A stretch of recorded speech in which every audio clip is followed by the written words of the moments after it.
All right, everyone, welcome in to 2023 here on Two Countries, Two Americas, All Sports. This is episode 58. This is being recorded on January the 4th, 2023, the first episode of 2023. I'm Nicholas Hill, live as always from Chattanooga, Tennessee, the United States. And joining me from Americana, Sao Paulo, Brazil is Gustavo Tomazeli. Gus, Happy New Year.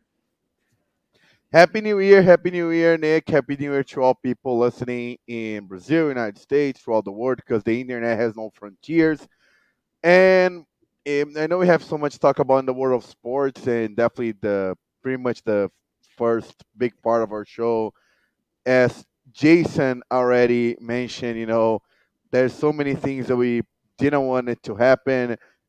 Cam Block, of course, be missed, but another really, really big, person. And first and foremost, all the thoughts and prayers for Damar Hamlin, safety from the Buffalo Bills. We're gonna, go over his situation, talk about, the implications. But first and foremost, all the thoughts and prayers to his family that is dealing with, he's fighting for his life. So, that's my first thoughts of the day.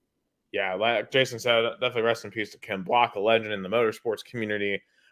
Wasn't I wasn't overly familiar with his career, but obviously I know a lot of people were in the motorsports community. So definitely rest in peace to him, and condolences to his family and friends.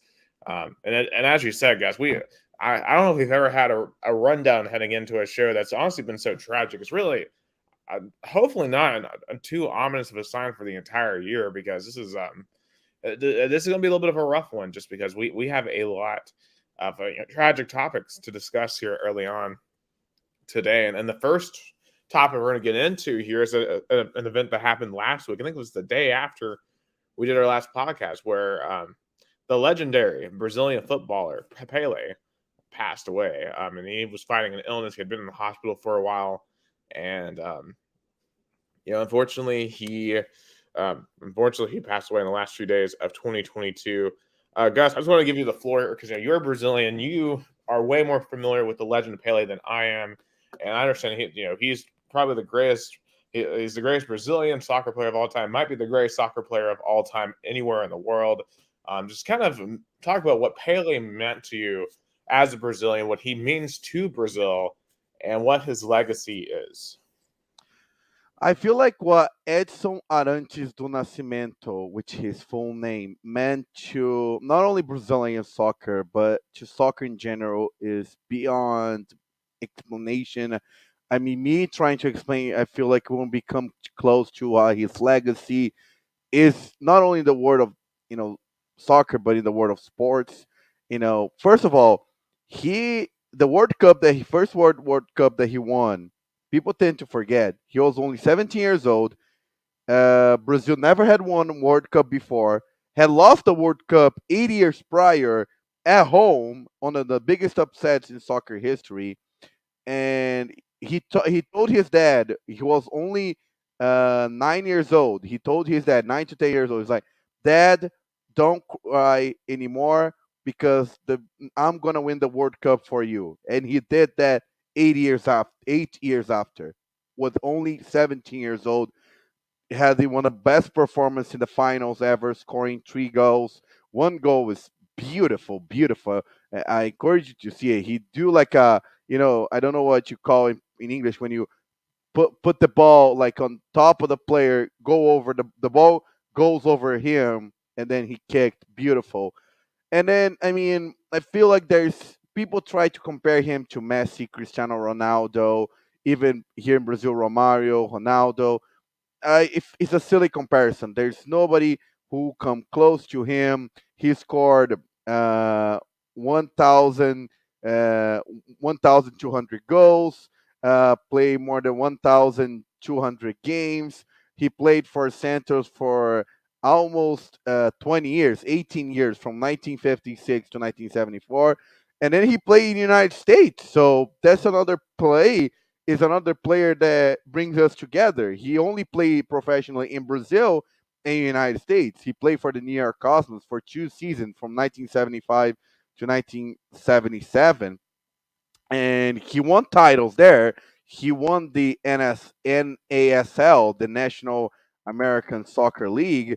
which at the time was the professional league, and he helped bring uh, the soccer to US, because back in the 70s there were uh, no notable players or anything notable in the world of soccer in the US, and he went there. Of course, he had guys alongside him like Franz Beckenbauer, Jairzinho, other players, but still though he went to United States to popular soccer, and if soccer became not as the big popular, but had the popularity that today, LA had a part on it. And I feel like he I feel like and there's some even discussions of putting Pelé on the passport, like his picture be on a Brazilian passport, because Pelé is the face of Brazilian soccer.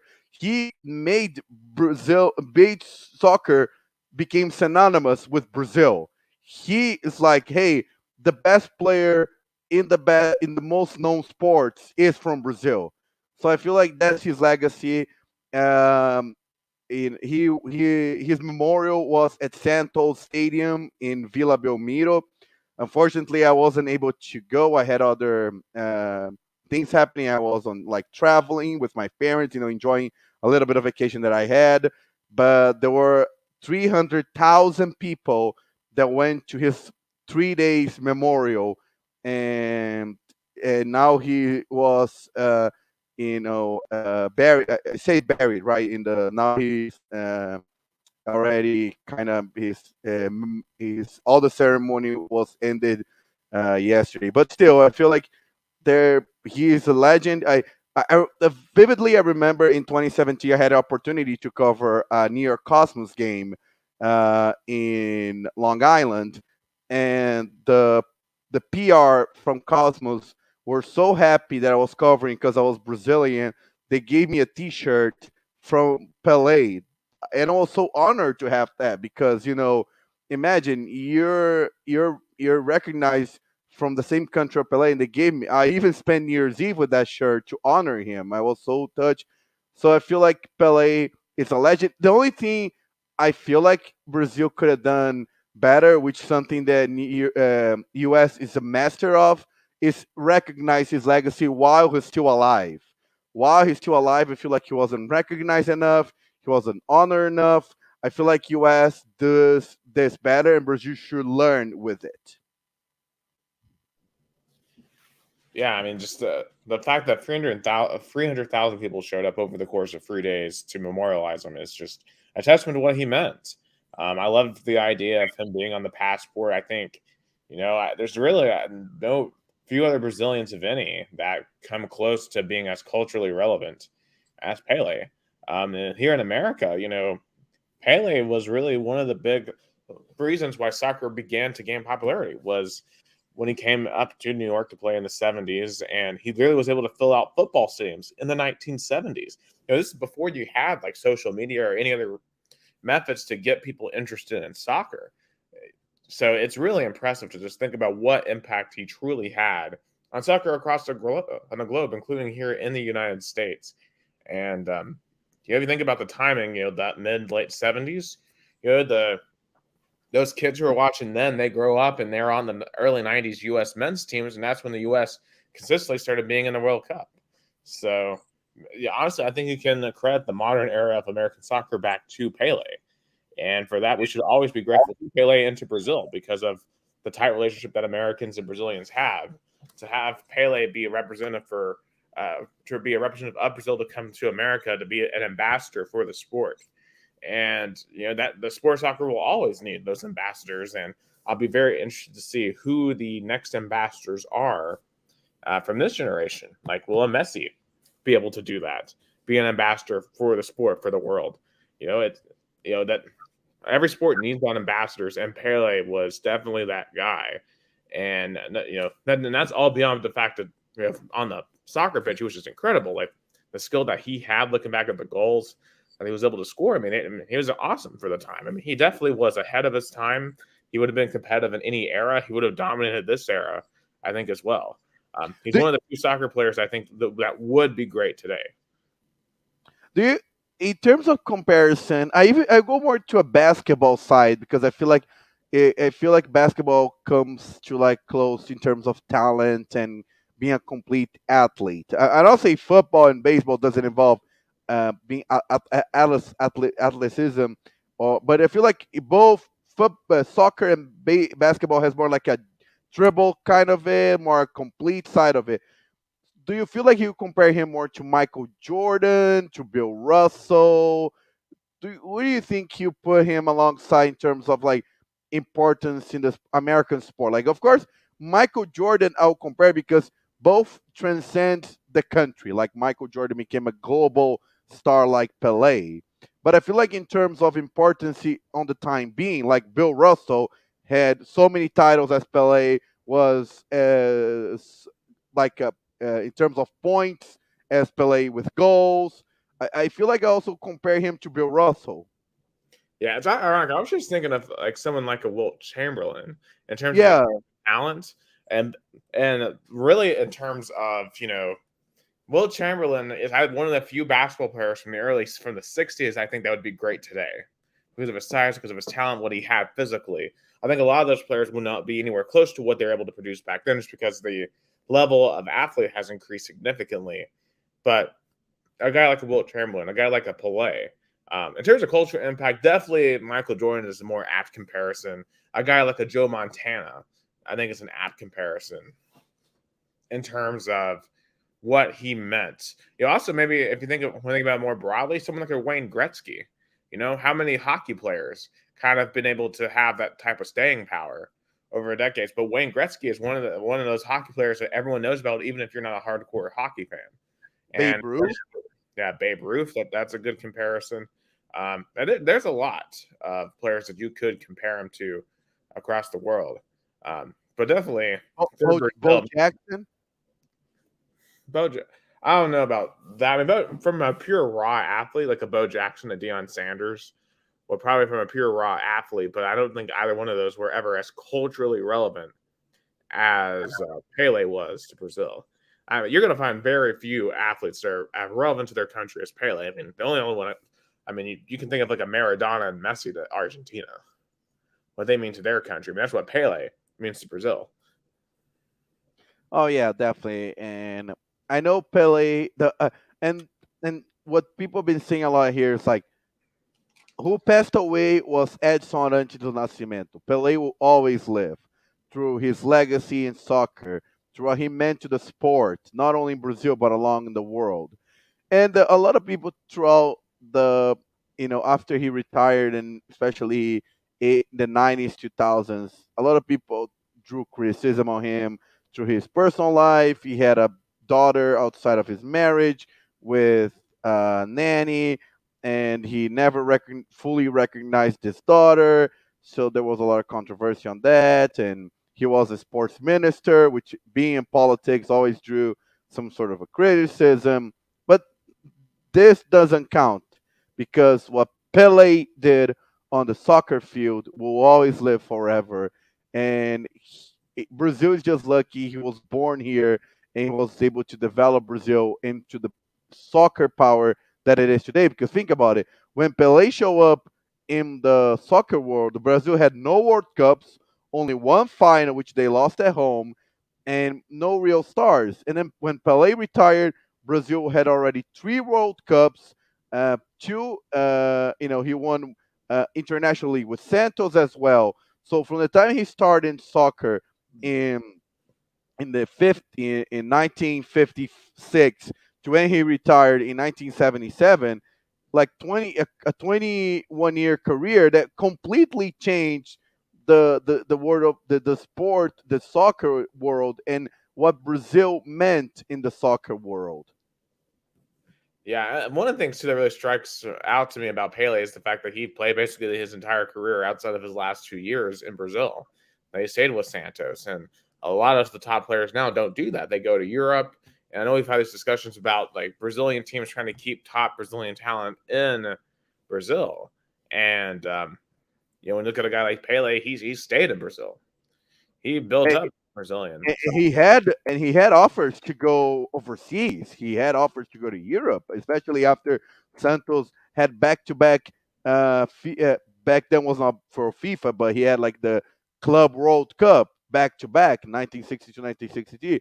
But he wanted to stay loyal to Santos because I feel like because he had such a connectivity with his players because they still had they still reunite, they still had memories when they were alive of how great that team was. Pelé, Pepe, Mengalvio, Coutinho, Zito. It was not only Pelé was great, but the players with him at Santos were. And in the Brazil national team, I don't even want to start with that. You know, the dream team. Brazil in the 70s were the dream team like the US was in 1992. Jairzinho, Tostão, Rivelino. It were just a magical team that not that I mean they won 4-1 in a final versus Italy with such ease because the team was so unbeatable. They won all 7 games. Yeah, I mean, just the accomplishments that he had were absolutely phenomenal, and that's the cultural impacts too. I mean, literally the fact that he was literally the minister for the culture of sport in Brazil, you know, in the '90s. Who just it goes to show you just how important he truly was to that country, and um, you know, I mean, as I said, they coined the term "the beautiful game." Because of him and because of his style of play. And that's something that all soccer fans refer to the game as, and that wouldn't be there without Pele. And you will never be able to tell the story of soccer across the world without Pele. Yeah, and he even had to shape what Brazil law for athletes are. The Pelé law, which completely changed the landscape from like players that were like kind of hold hold like hold to their teams to now have all the freedom to negotiate, kind of like baseball had it. I think it was Curtis. There was a player in baseball that changed completely the free agency era. Mhm.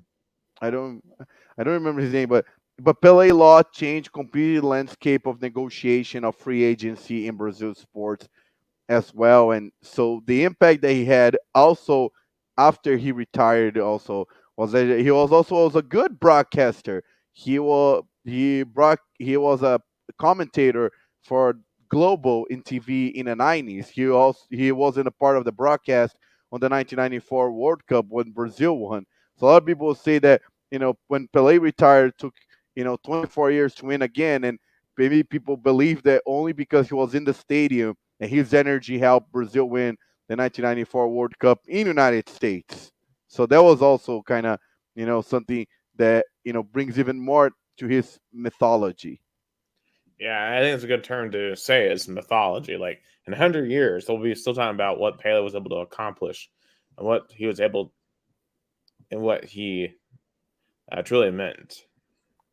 Yeah, so definitely all honors to him. He died from a colon cancer that he was been fighting for so many months, and it was expected. It was expected, and the first hint there was Santos preparing his uh, like kind of memorial ground when he was fighting in the hospital. So that was something that was people already drew attention of. That was like yeah, maybe you have to be prepared of. And my cousin actually worked in the hospital that Pele was, and he told me about it. Be prepared for the worst. He was already telling me, be prepared for the worst, be prepared for something to happen. Yeah, I mean, because I remember you referred to this last week during the show that you hoped that he would be able to make it to the new year, and unfortunately, the next day, literally, we got the news. So Yeah, but you definitely know, long live Pele. yeah, Pelé will live forever and hold. And his son is actually coach now. He used to be a goalkeeper. Now he's a coach for Londrina. He was there alongside with his dad in the memorial, and he'll live his dad's legacy in soccer. Edinho, I hope I can run, meet him this year. in one of the games that Londrina might play here in the area, because I bet, like, being the son of the greatest soccer player in the world. And it was funny, people were saying like he only became a goalkeeper to don't be on the pressure of being Pele's son, because like imagine being a midfielder as Pele's son. People would draw comparisons right away. So him as a goalkeeper, people couldn't really compare to Pele. Yeah, yeah. So definitely, I hope you get that opportunity to meet him for sure. I'll be curious to see, how he moves forward, because I know that's going to be difficult for him to get back to coaching soccer, without his father. So that's Yeah, definitely. So, but let's move on. Talk about another player that is hope that I'm happy to still alive. They have a lot of fight for his life, right, Nick? yeah, yeah. So first one, I don't know if you want to just quickly get the other Brazilian topic out of the way Oh, first. that's true. Yeah, just real quick. Brazil soccer is still in the professional one is still in preseason mode. The season for the professional soccer starts in 10 days. In not this weekend, the next weekend. The only thing that is happening right now is the as we call Copinha, the under 20 the youth under 20 tournament, one of the largest tournaments for under 20 in the world. Corinthians and Palmeiras had really easy wins yesterday. Uh, Looks like Sao Paulo having a little trouble still. Scoreless game going on halftime. Flamengo had trouble, also tied 0-0. Grêmio had also another tie, but I feel like I think Palmeiras, Corinthians are the favorite. Palmeiras looking for being back-to-back champions after one last season, but it's for now only the under 20 cup, the Copinha, that is happening in the Brazil. Oh, I have to talk about this. Another important news. It was Vitor Pereira, former Corinthians head coach, had his introductory press conference at Flamengo yesterday.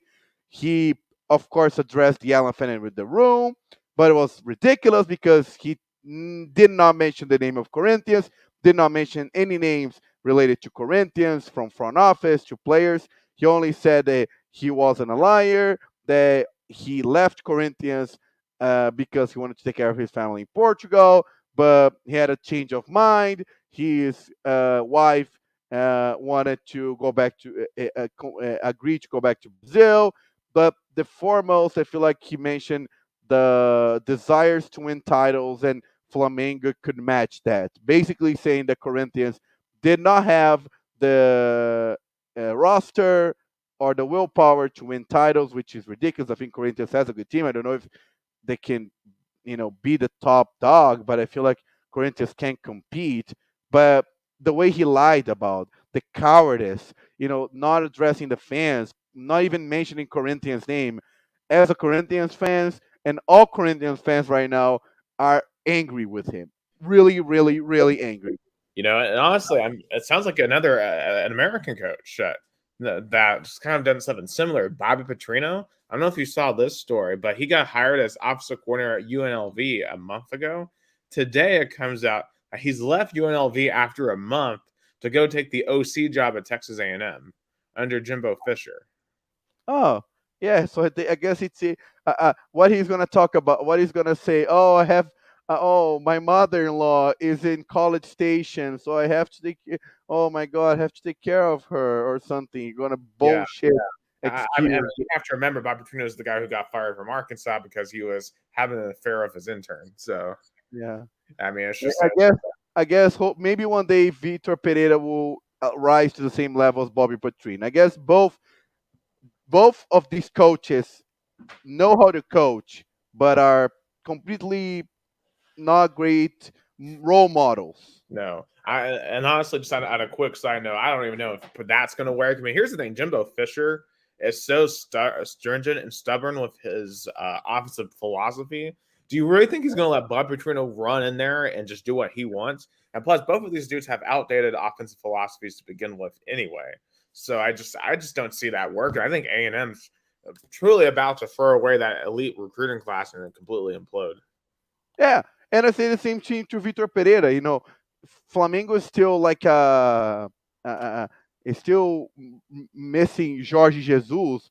Is hiring the second Portuguese coach, the third foreigner coach, and the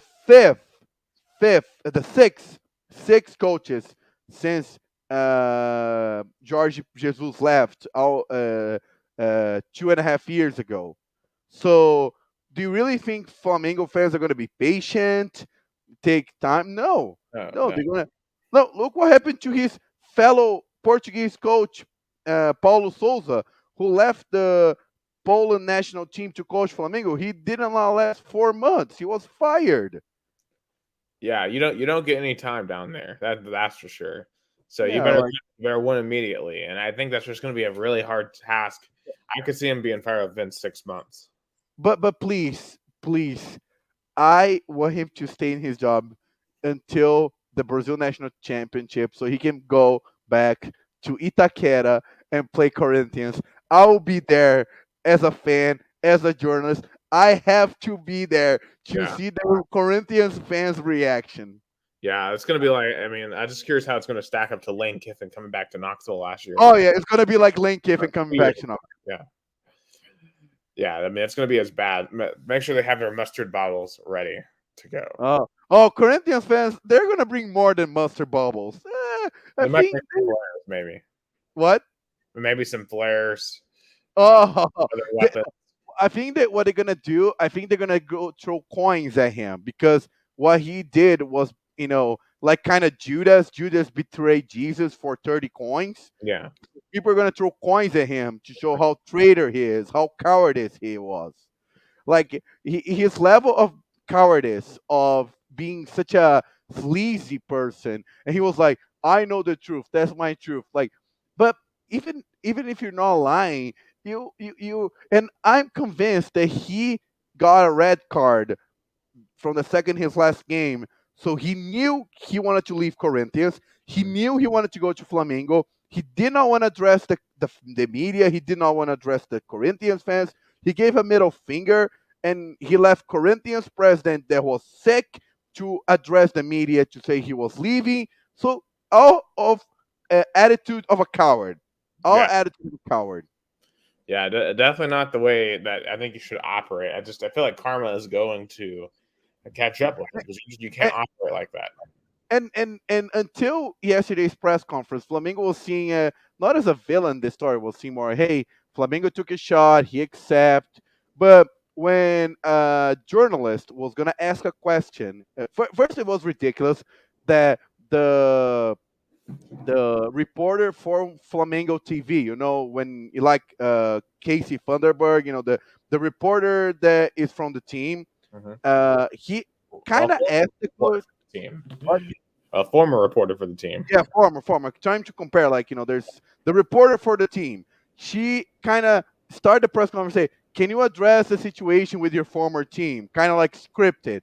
He did all his BS, and then when the reporter asked a legitimate question about what can you say to the fans right now that feel like you betrayed them, so Flamengo front office, Flamengo president, vice president, shut down the question, say that he wouldn't talk about this issue anymore, forbade any questions, kind of like censoring the press conference. And then all the other coward journalists were like, okay, and then asked like easy questions to Vitor Pereira and did not address the elephant in the room.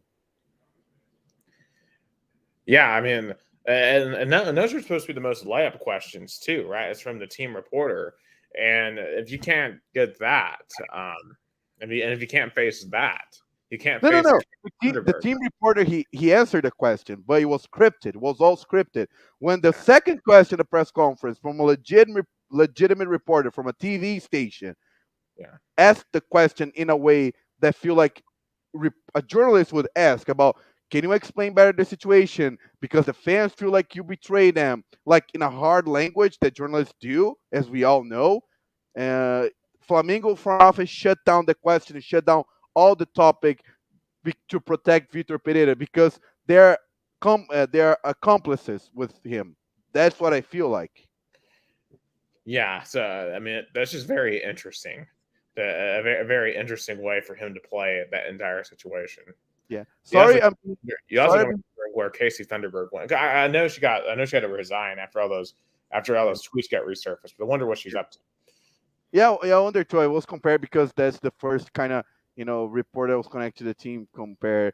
And but sorry, I'm being passionate about this topic is because it resurfaced all my love for Corinthians back to see a team that I like being betrayed because I defended the coach. I defended him on the radio. I always say he's doing the best that he can. He's working with the best that he has. He knows what he's doing. He's on the right track.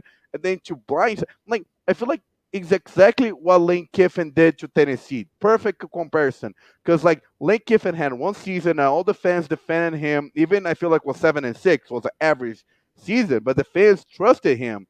And at least he was not coward as Vitor Pereira. He went there, addressed the media, said goodbye. But Vitor Pereira did like a Lane Kiffin, but without facing the fans and the media the day he left. He just left on the back door without any consideration and as a coward. At least Lane Kiffin, he's a lot of things, but he's not a coward like Vitor Pereira. I'm very curious to see if we're about to see Jim Harbaugh do something similar. I wouldn't say that. If he does that, I wouldn't say that. I feel like he if he come back to the NFL, and we definitely gonna talk about that later. I see a little bit different, uh, but let's see what Vitor Pereira does in Flamengo. He's known for being a kind of like a harsh coach that star players don't like. He had a lot of issues with the top stars of Corinthians roster. But we'll see what's gonna be when he really takes over Flamengo when they debut on January 14th in the state championship. Yeah, definitely going to be very interesting to see how Pereira does down at Flamingo. All right, well, let's get into the topic of the day, the topic of the week. I mean, not just the biggest sports story, but probably the biggest just news story period of the week across the country. Um, Damar Hamlin, of course, if you for some reason are under a rock and didn't know what happened during Monday Night Football, the huge game between the Buffalo Bills and the Cincinnati Bengals in Cincinnati. You had a play, you had T. Higgins and Damar Hamlin collided. Higgins goes into Hamlin's chest. Of course, a very routine football play. Doesn't look like anything out of the ordinary. Hamlin gets up. He starts stumbling a little bit and just falls back and completely collapses. And literally, his heart stopped beating on the field. They had to resuscitate him with AED and CPR. They got his heart beating again, and they took him to an area hospital in Cincinnati, where he's still in critical condition. They said today that there are signs that he is improving, so hopefully that continues. But I mean, this has obviously been a very just terrifying situation. This is the first time I can remember any NFL game being postponed in the middle of the game.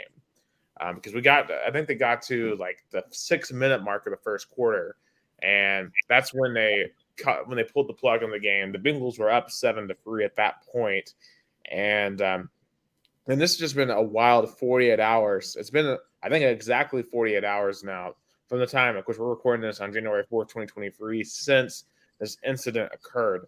I mean, there's just so much to kind of unwind here. A lot of people are kind of bringing up player safety. And, of course, player safety has been a topic in the NFL for years. And mostly it's been about concussions. It's been about CTE, keeping people's heads safe. But this, I don't know how much you can really put this on the NFL in terms of player safety, because it seems like a freak incident. Because essentially what happened, and I got to re-look up what this term is. Like it's choreo. It was kind of like a heart condition, like a heart failure. Yeah, I'm trying to remember what the exact condition is. I'm going to try to find out. It's because it starts with a C. Yeah, remember.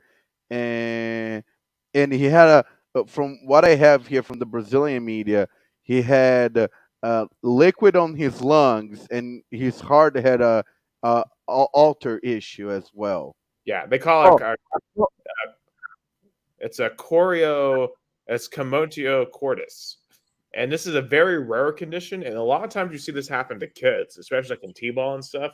If something hits your chest at the inopportune time, because your heart, if you've ever like look at an EKG, your heart kind of goes like this, right? Goes up, it's called a P wave. So your heart goes up and down as it beats, because it beats. So you have an upswing, downswing, all that. So I believe it's on the upswing of the heartbeats that if you get hit at that point, it could cause your heart to go into arrhythmia and could cause it to completely shut down. And that's what we saw in this situation right here with Damar Hamlin potentially. Now that hasn't been confirmed; they're just saying cardiac arrest. But if that's true, I don't know exactly what the NFL could have done in this situation to prevent it. I mean, there's no telling if even the hit itself caused it. The heart might have just given out on its own and would have, regardless of if he was playing or not.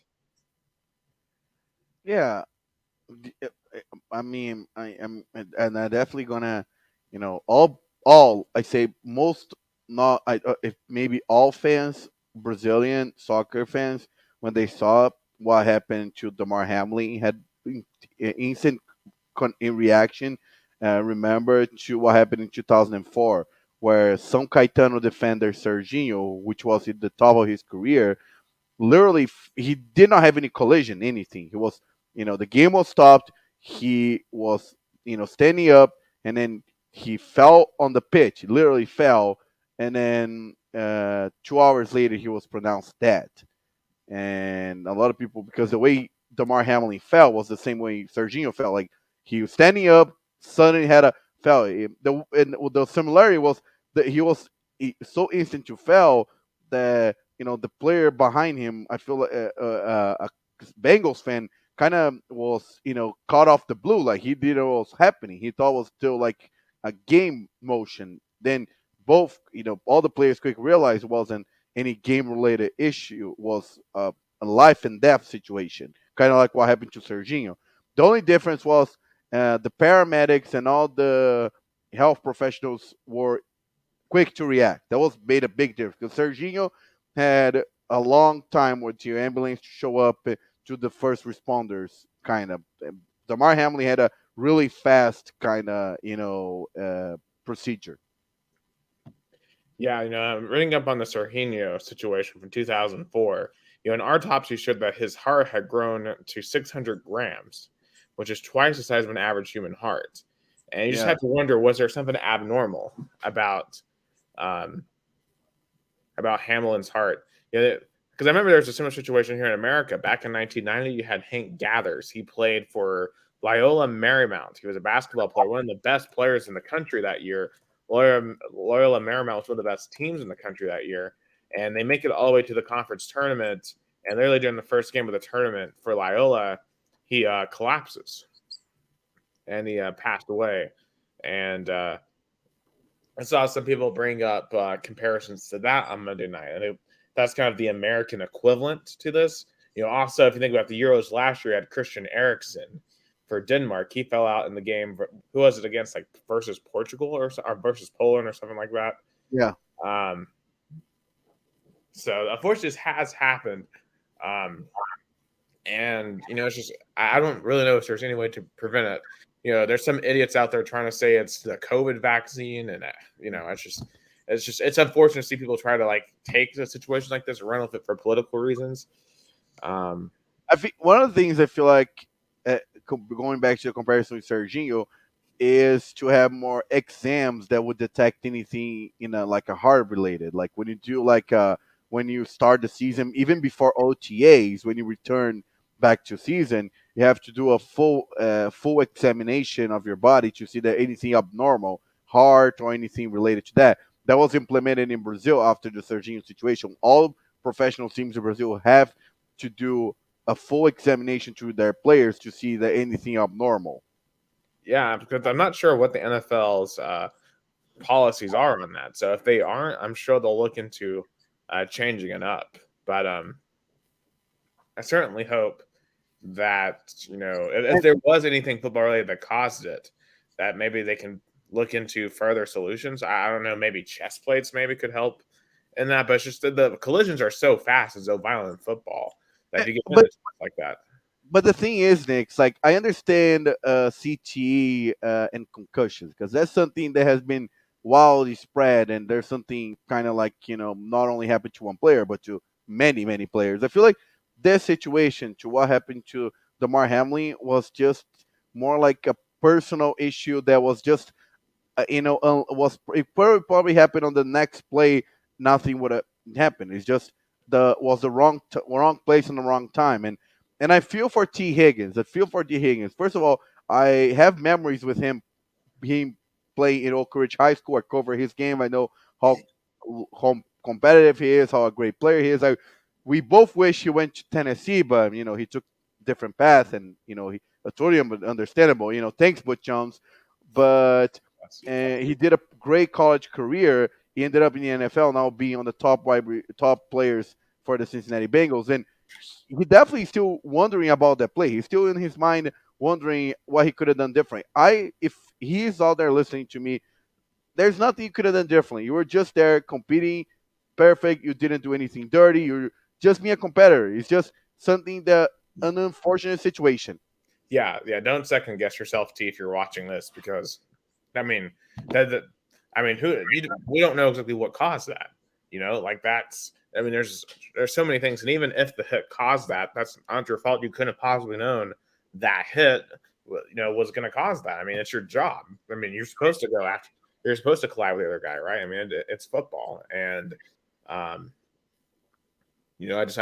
he's definitely going to need a lot of support for the next few days. And I'm sure his teammates, I'm sure he's got other family and friends that will be around him, and hopefully he ignores some of these idiots online that constantly blaming him for it. I mean, there's people on his Instagram on Monday night telling him that you just murdered a man with a family. I'm just like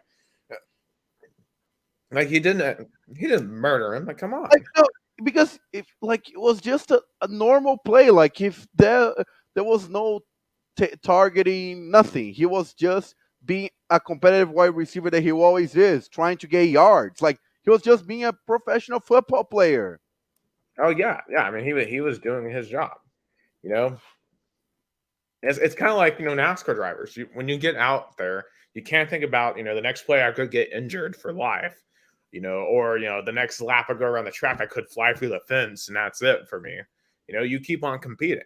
You keep on, doing what you're doing today because you are there, for entertainment reasons. You're there to play your sport, to race. And unfortunately, we just had a really just horrible situation unfold here. That unfortunately now we have this man in the hospital fighting for his life. A man who really, by all accounts, was just a phenomenal person. I've seen no one say anything bad about Damar Hamlin. Everyone seems to really rave about the guy. And of course, I do want to draw attention to the charity that he has. And I personally donated to it. Let me pull up the charity real quick so I can so I can say which one it is. It is the let's see, GoFundMe, the Chase and M's Foundation. So the Chase and M's Foundation. So Damar Hamlin, he's from Pittsburgh. He played for the Pittsburgh Panthers in college. So he's full blown, as they like to call him, the Yinzers. It's what they affectionately call people from the Pittsburgh area. And that charity had like $2,500 in it before the incident Monday night, and now has well over $5 million for kids in that area to get them toys, to get them other supplies. And that's going to do a lot of good for the kids in that community. And it's unfortunate it took such a bad incident. But I think, before we get into some of those other topics, talking about like the Skip Baylesses of the world and some of the other controversies, I think we want to take a step back and remember the vast majority of people, when we see tragedy like this, they come together and they want to help. They want to find a way. Like, yes, we can't go in there and help, try to magically make Damar Hamlin healthier to get him back up and back to normal, but we can help out as charity. I personally donated to the charity, and a lot of other people's have as well. And it's whatever can help. Like I wasn't able to donate like a ton, but whatever I did donate, hopefully gets a kid, some sort of supplies, whether it's a toy, some food, whatever. Because there's a lot of kids in this country that need just basic supplies day to day, and it's just awesome to see what what at least one of the things are going to come out of this situation. If Damar Hamlin's able to survive and live a life after this, I know he's going to be heavily appreciative of everyone that's pitched into it. And I wonder if he won his battle, his personal battle, and comes back like alive in the hospital. How inspirational it's gonna be for the Buffalo Bills. And imagine the Bills have been through so much, have not won the Super Bowl, lost so many, tied chances to win this year with that tragedy, and because the Bills are still heavily favorites to win the Super Bowl. They have, Josh Allen, and all a really good competitive roster. But I imagine how this will impact the Bills going forward because we still have a season to be played. Oh yeah, and and that obviously for the football is secondary to all this, and we'll eventually kind of get back into that here in a second. But yeah, if Hamlin does survive, then like Josh Allen and Stephon Diggs and the rest of those guys are going to get together and they're going to be like, "We're winning this thing for Hamlin." And I'm gonna see and honestly, I don't want to compare this because there's nowhere. I mean, obviously, Hendon Hooker's ACL against South Carolina was serious. I mean, it wasn't necessarily life threatening, but it ended his career at Tennessee. And I know for those players, seemingly it looks like they came together for Hendon Hooker because I know Joe Milton said we're going to go out there and we're going to beat Clemson for you and get you a bowl win. And clearly the team came out very inspired. You got to wonder if on an even more dramatic scale, the Buffalo Bills are going to come out for Damar Hamlin the rest of the season and try to win. Because you got to remember, the Buffalo Bills have never won a Super Bowl. They're one of the most cursed franchises in all of American sports, even though they've had talent year after year after year. And I mean, they lost 3 straight Super Bowl trips. Absolutely. And the Buffalo Bills, I mean, and just think about Buffalo in general recently. Just think about the last year for Buffalo, New York. You had a white supremacist show up, shoot up a primarily African American supermarket in a racially motivated terrorist attack. You've had numerous big blizzards. I mean, you had 50 people die around Christmas and 5 feet of snow and 100-mile-an-hour winds. And then you have this situation. Buffalo, New York has been through hell over the past year. It's not been a fun time in Buffalo between this situation, the terrorist attack, the constant lake effect blizzards. Those people are tough, though. They keep on coming. They keep on coming back. And this team is going to eventually, they're going to pick themselves off the mat and they're going to come back. And they're going to fight for Damar and they're going to fight for the people of Buffalo.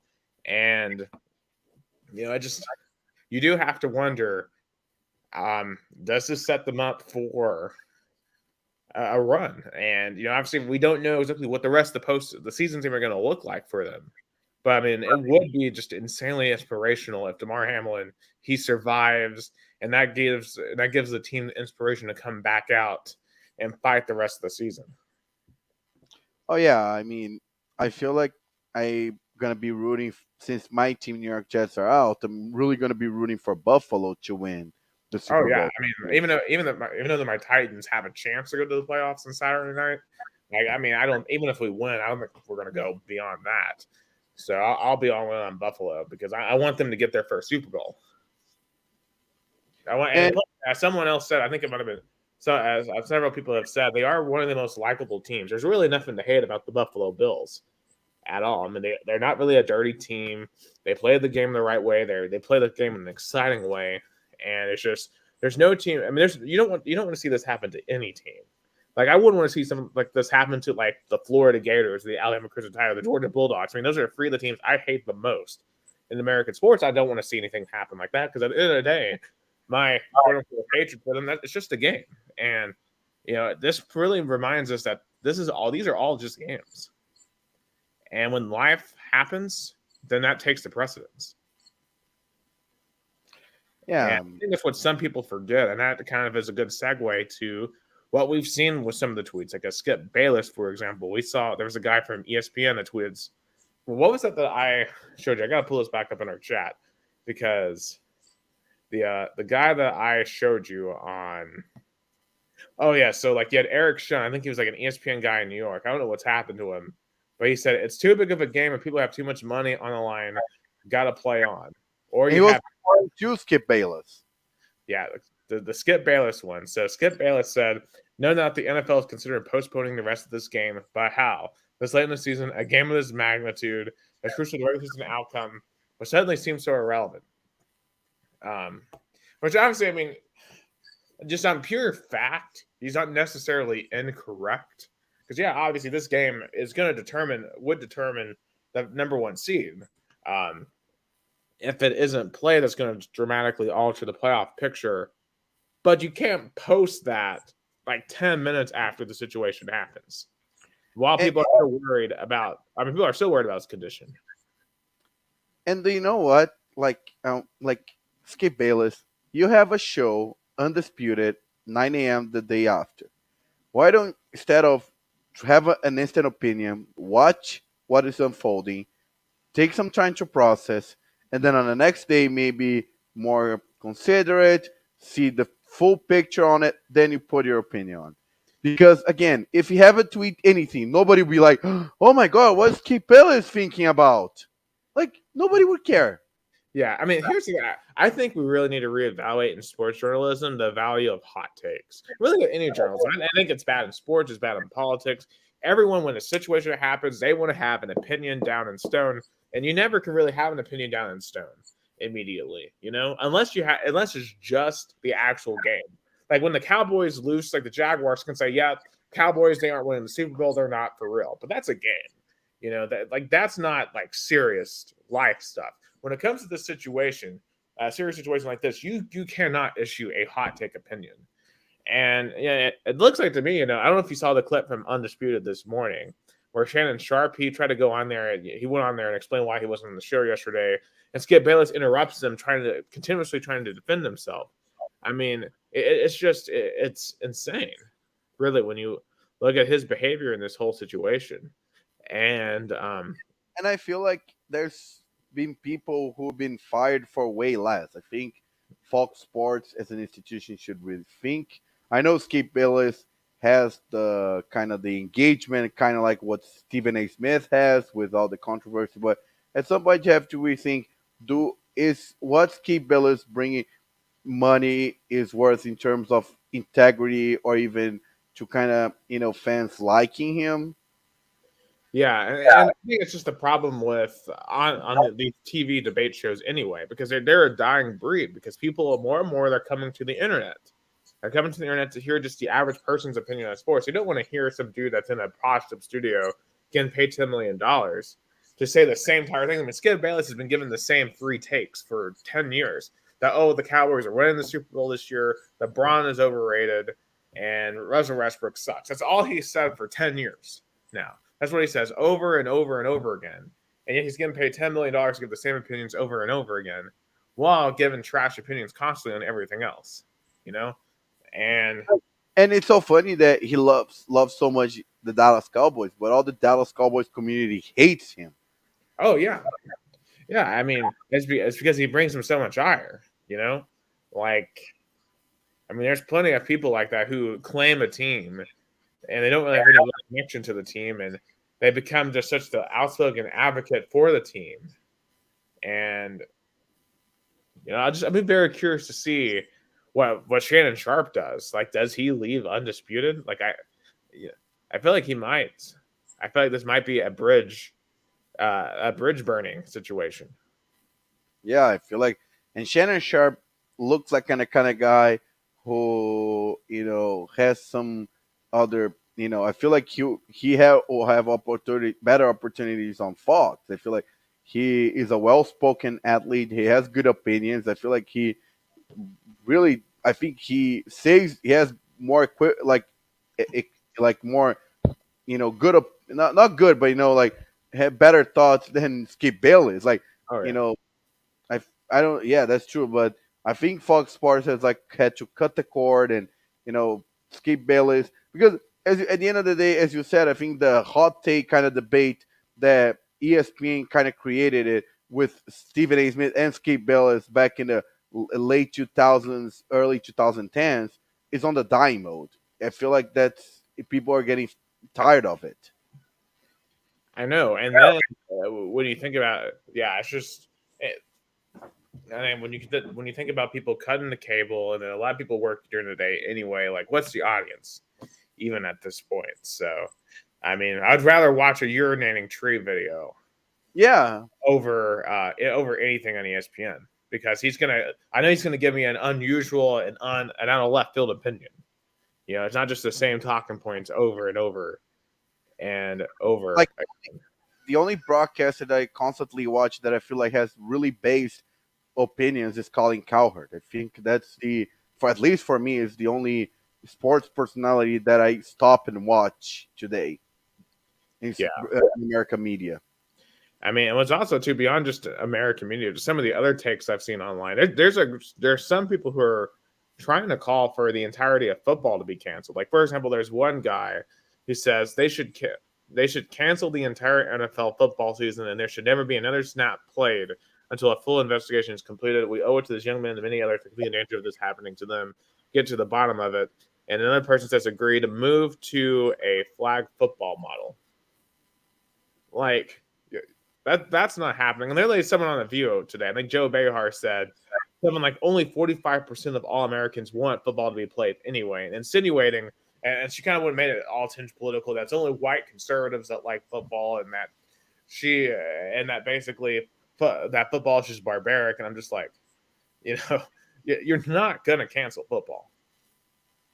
Like football on a peak in America. Like football is an all-time high right now. Like look what happened. We discussed how football took over because baseball used to be in the 20th century the national pastime, the sport of the country. Football took over and really fast in like 40 years. Football rose to the number one. It's not even close. So it's ludicrous to think that football is going to be canceled to how Americans love football. And football has evolved so much from when it was like 10, 20 years ago in terms of safety, in terms of equipment. But so if that happened, imagine the situation. So soccer should be canceled after Serginho's death in 2004. No, soccer learned the lessons from what happened, evolved. Many players were saved because of the Serginho legacy and all the examination that I told you. That even a really big player, Washington, literally at the end of the season after Serginho death, did the examination, saw that he had a heart condition, had to step away from soccer for a couple of years, came back stronger, but took care of something that could be life threatening because of what happened to Serginho and so many other players. So we have to learn the lessons, not completely stop a sport that is a multi-trillion-dollar industry in America. Yeah, and we kind of talked about earlier on. I really don't know how much of this you can even put on the game, on the hit itself. Of course, I'm sure they're going to do a full-blown investigation, try to figure out why it happened. And it could have been the hits, but there's so many hits. I mean, think about how many hits are just in normally one game, and multiply that by 270 games a year. And NFL, not to mention the thousands of college football games, thousands of high school football games. And you don't really hear this happening anywhere else, right? I mean, this is it's a freak incident that occurred, an unfortunate freak incident, and the solution here is not ban football. And I feel like this incident was even took more bigger proportion because it was a standalone game on a Monday night. I feel like what would be the impact was like in the 1 p.m. clock window game. Yeah, I mean, and also too, I remember on a day where a lot of people had the holiday too, because in America, New Year's Day is on a Sunday, and a lot of people celebrate the holiday on the corporate Monday. So a lot of people were off. You had the Rose Bowl before that, the Cotton Bowl. So people were watching football all day. They were continuing their football weekend, and of course, it unfortunately finished off on the worst possible note with that situation. Yeah, I feel like it's a kind of situation that is unfortunate. And the only thing I hope for is NFL to learn from this incident and do procedures that will prevent that. That's what we wanted. Learn what happened, see the situation as something that we can take over. Hopefully, Damar Hamlin will stay alive and strong to be a testimony of like, hey, this happened to me. I want other people to learn this condition or evolve. So that's what you want. I feel like Damar Hamlin would be even more devastated if this incident takes over what he loves, because he loves football. He loves football. Yeah, I mean that's been his life. That's now his livelihood. He's an all ACC player. Was able to get drafted in the 6th round, and he's made the best of it. Like he's being a starting player in the NFL from a 6th round pick is very impressive. So hopefully he's able to survive. I mean, I don't care if he gets to play football again or not. I mean, if he were to one day, I mean, that'd be incredible. But obviously, number one priority is that he is here as he survived and is able to live life after this. And obviously, my prayers are with his family, with his friends, his teammates, his coaches, because I just know they're all devastated right now. And Yeah, me too. I often, first and foremost, again, I offer my really thoughts and prayers to his family, because imagine being his family. You're there watching your son, your relative playing there, being on the top of the game, and then 2 or 3 minutes in the game, and you see the situation going folding. Imagine you go desperation. You don't know what to do. You don't know if you should go to Cincinnati. You don't know what to do. Like imagine his family. You were there. Imagine your son, your uncle, your son, your cousin being, almost dead on live television. yeah, I can only imagine what that was like. And obviously, there may be some people who never watch another football game after this, and I would understand that if you're traumatized from this particular incident. I do want to give some shout outs. I want to give a shout out to Joe Buck, Troy Aikman, and the rest of the ESPN crew. I thought they handled it the best they possibly could. That was a very difficult spot. I think that from a production standpoint, maybe they should have cut away a little bit earlier, maybe go to like a 30 for 30 or something. But obviously, all the talent, who was there at Cincinnati and back in the studio, I thought they handled it like as good as they could. That Booger McFarland especially was really good in his role, and then Scott Van Pelt and Ryan Clark afterwards on Sports Center, they did I think a phenomenal job handling it. So I think they definitely handled the situation as gracefully as they possibly could.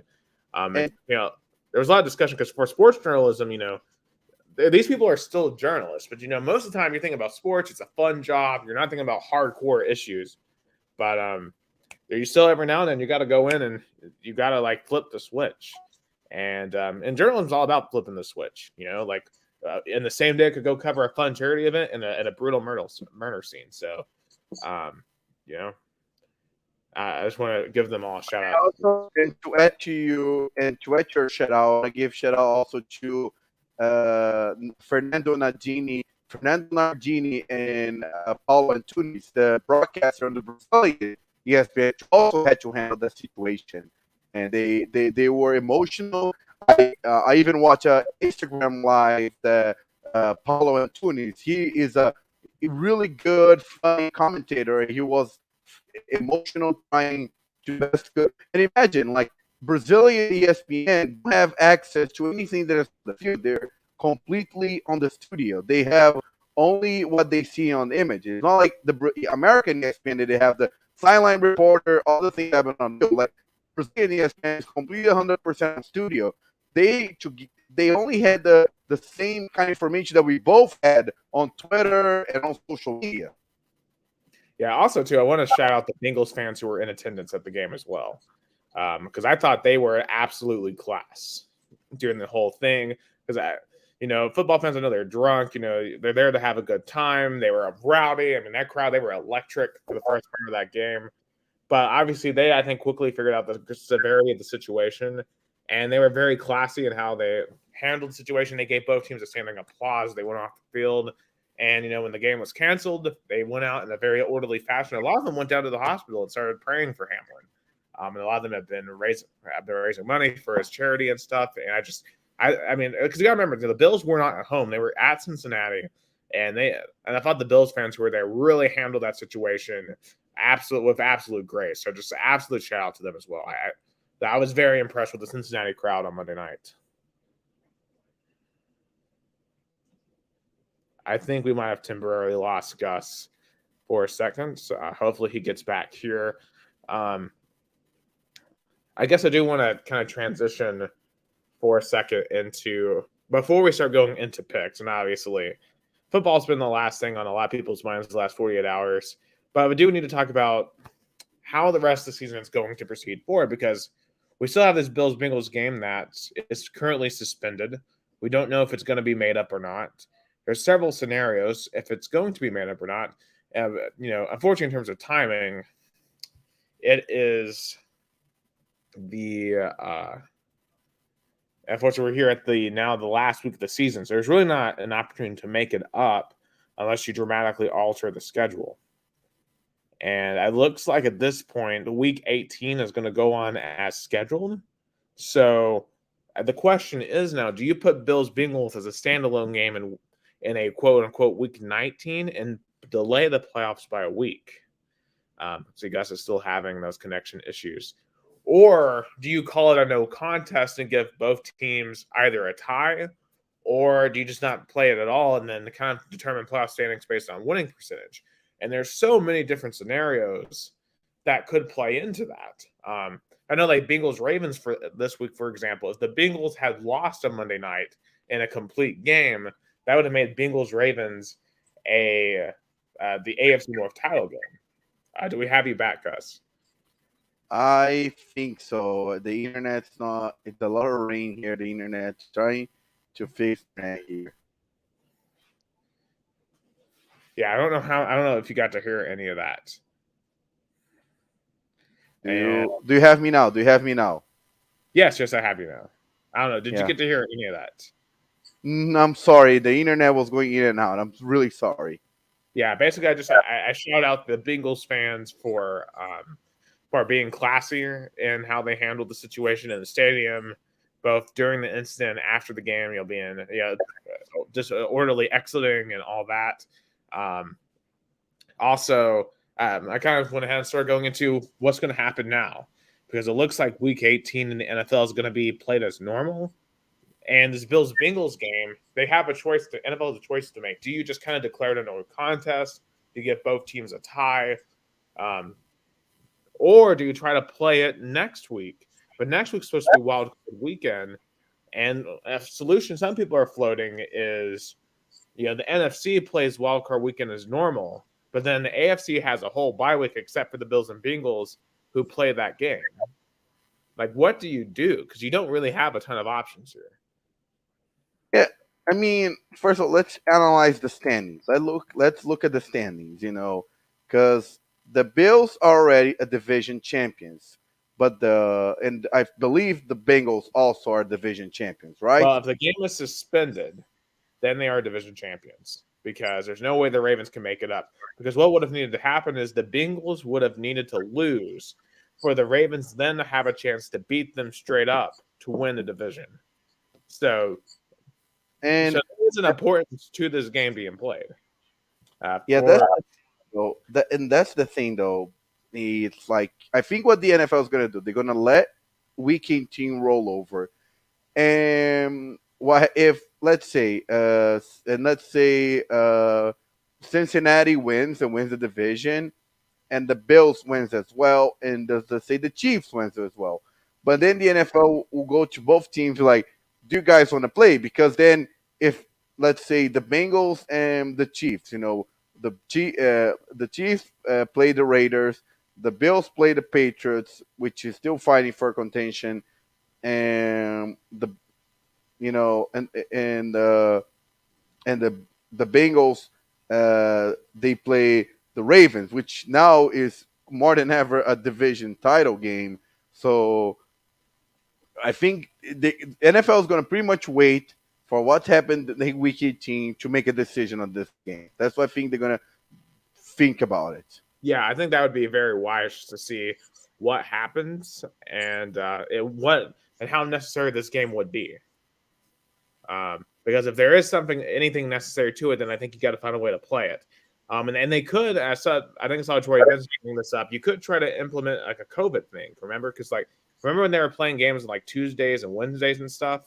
They might try that with this, which I think would be highly unfair to both of these teams.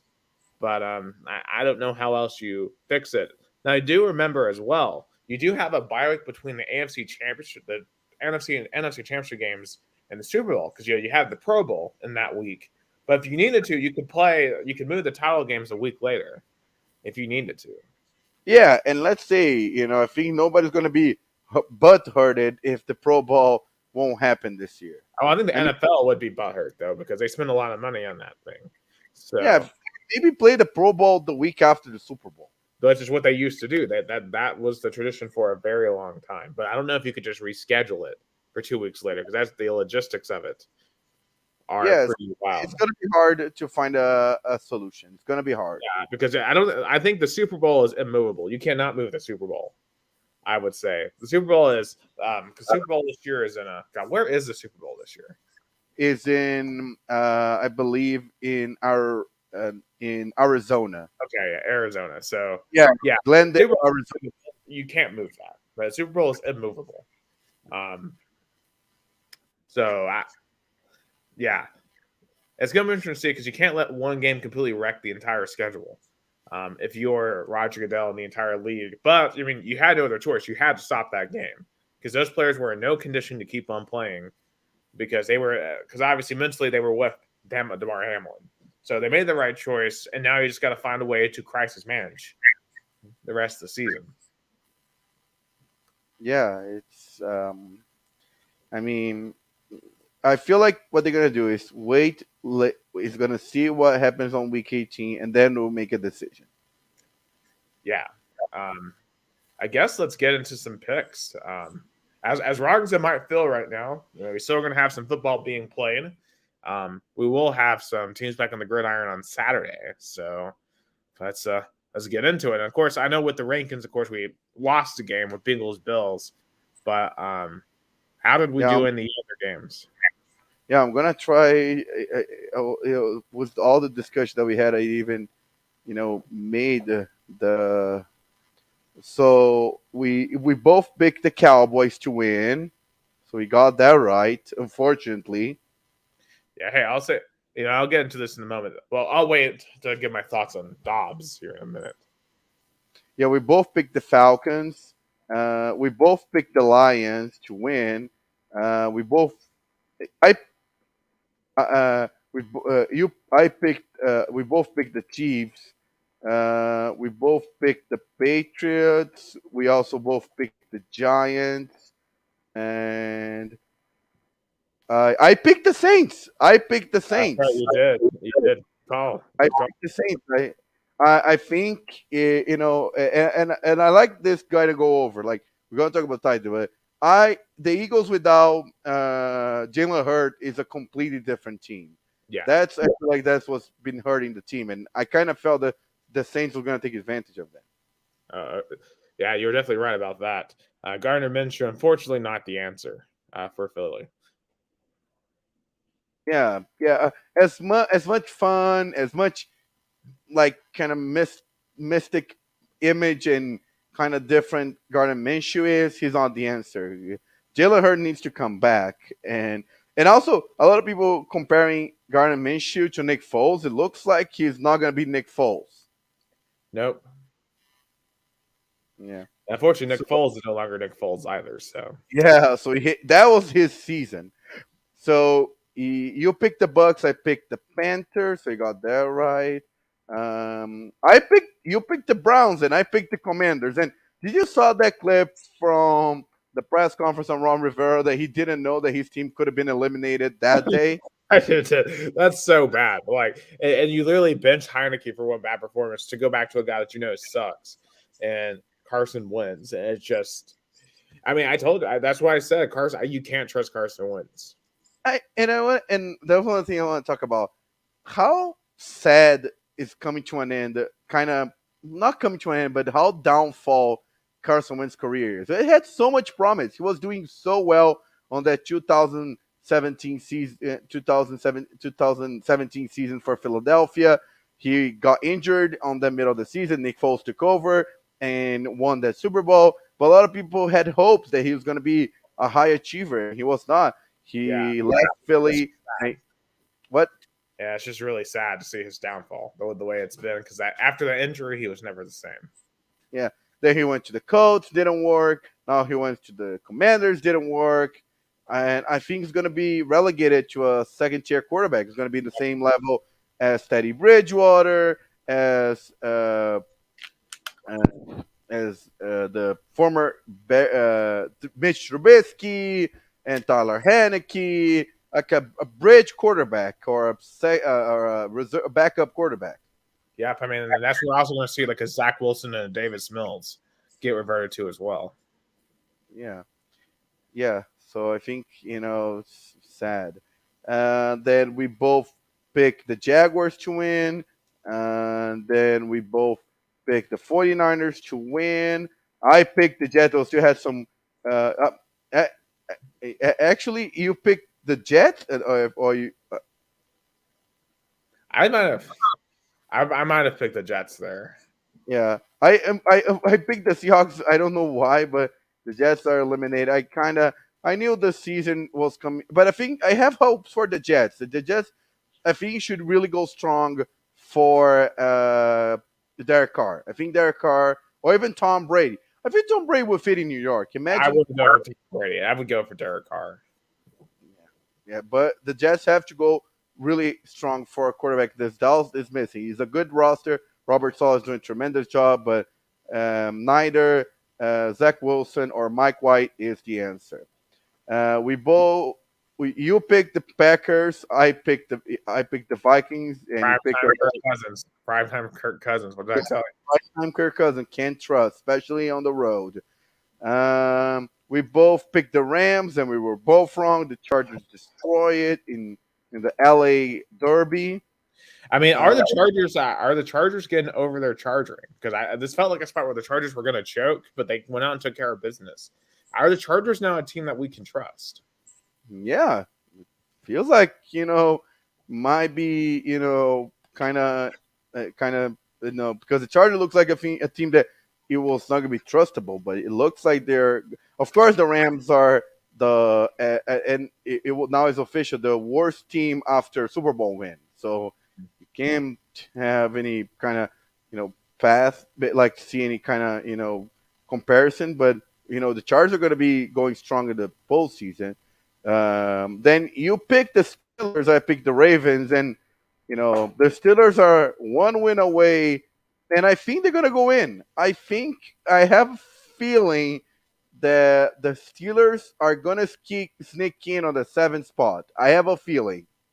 Yeah, because at this point, I believe if I look at the scenarios, if they win and both the Dolphins and the Patriots lose, they're in. I think that's how it works. Yeah, they're in. Yeah, if the Dolphins and the Patriots lose, and the Dolphins are the team that have the root the most because they played the eliminated Jets. I feel like, but the Patriots have to go to Buffalo in an emotional game against the Bills. We're still fighting to be on the top seed. So I think there's a path scenario because and the Steelers play at a home versus an eliminated Browns. Yeah, so they're basically got to hope Miami chokes again. Yeah, and Miami is known for being a choker, so that's Yeah. why I see a path. So imagine this: Steelers not only have another above 500 season for the Mike Tomlin never have a losing season legacy, they sneak into the to the playoffs. Yeah, I mean that would be pretty insane. You got to give him a lot of credit. That defense is playing really well right now. Kenny Pickett, he's playing smart for a rookie, especially down the second half of the year. Najee Harris, he's hung it in there. Mike Tomlin, he's saved his job. I mean, no matter what happens here in Week 18, he has 100% saved his job this year. Because even if he loses here in Week 18, Yeah. I'd say he's still going to be around. Yeah, no, and if he wins and he's eliminated, he's definitely still be around, and he definitely want to win to keep. He wants to keep his never have a losing season record. That's no matter what happens in the playoff scenario, he still want to have that. Absolutely, it's just crazy that it's coming. We've talked about it now all year because you've brought this up since like Week 6, and now we are here at Week 18, and it's on the line. Yeah, that's true. I brought it up since almost like mid regular season. It's like, oh well, looks like Pittsburgh Steelers under Mike Tomlin are finally gonna have a losing season. And I guess I was each time I brought this up, I guess the Steelers were listening and doubt me. And now they're arriving on the and I feel like this year both brands, the Packers and the Steelers, rose up to kind of like we say here in Brazilian soccer, the strength of the T-shirt, how big those brands are, rose up in the end, and both have a chance to go to the playoffs. Yeah, just you got certain franchises know how to win and how to win, no matter what the turnover is like. And the Packers and the Steelers are two of those brands that just know how to find themselves in contention. And to finalize our picks, I put Bengals and Bills 0-0, a no contest for both of us. Yeah. So you win 12-10 in our prediction in our picks. Yeah, certainly those were pretty good last week. I'm on when the week 18 finishes, I'm gonna do a count on the overall regular season. I promise you. Oh yeah, I'd be very curious to see who won between us for the entire year. But let's get into this final week of action, and it starts on Saturday afternoon in Las Vegas.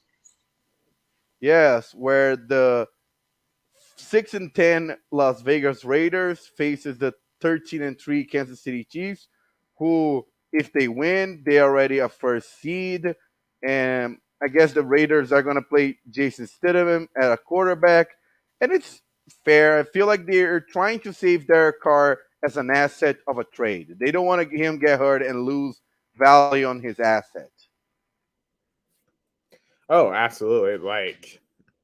But I just think Derek Carr probably doesn't want to be around the team anymore at this point as well. Now, Jarrett Stidham, though, he played phenomenal last week against San Francisco.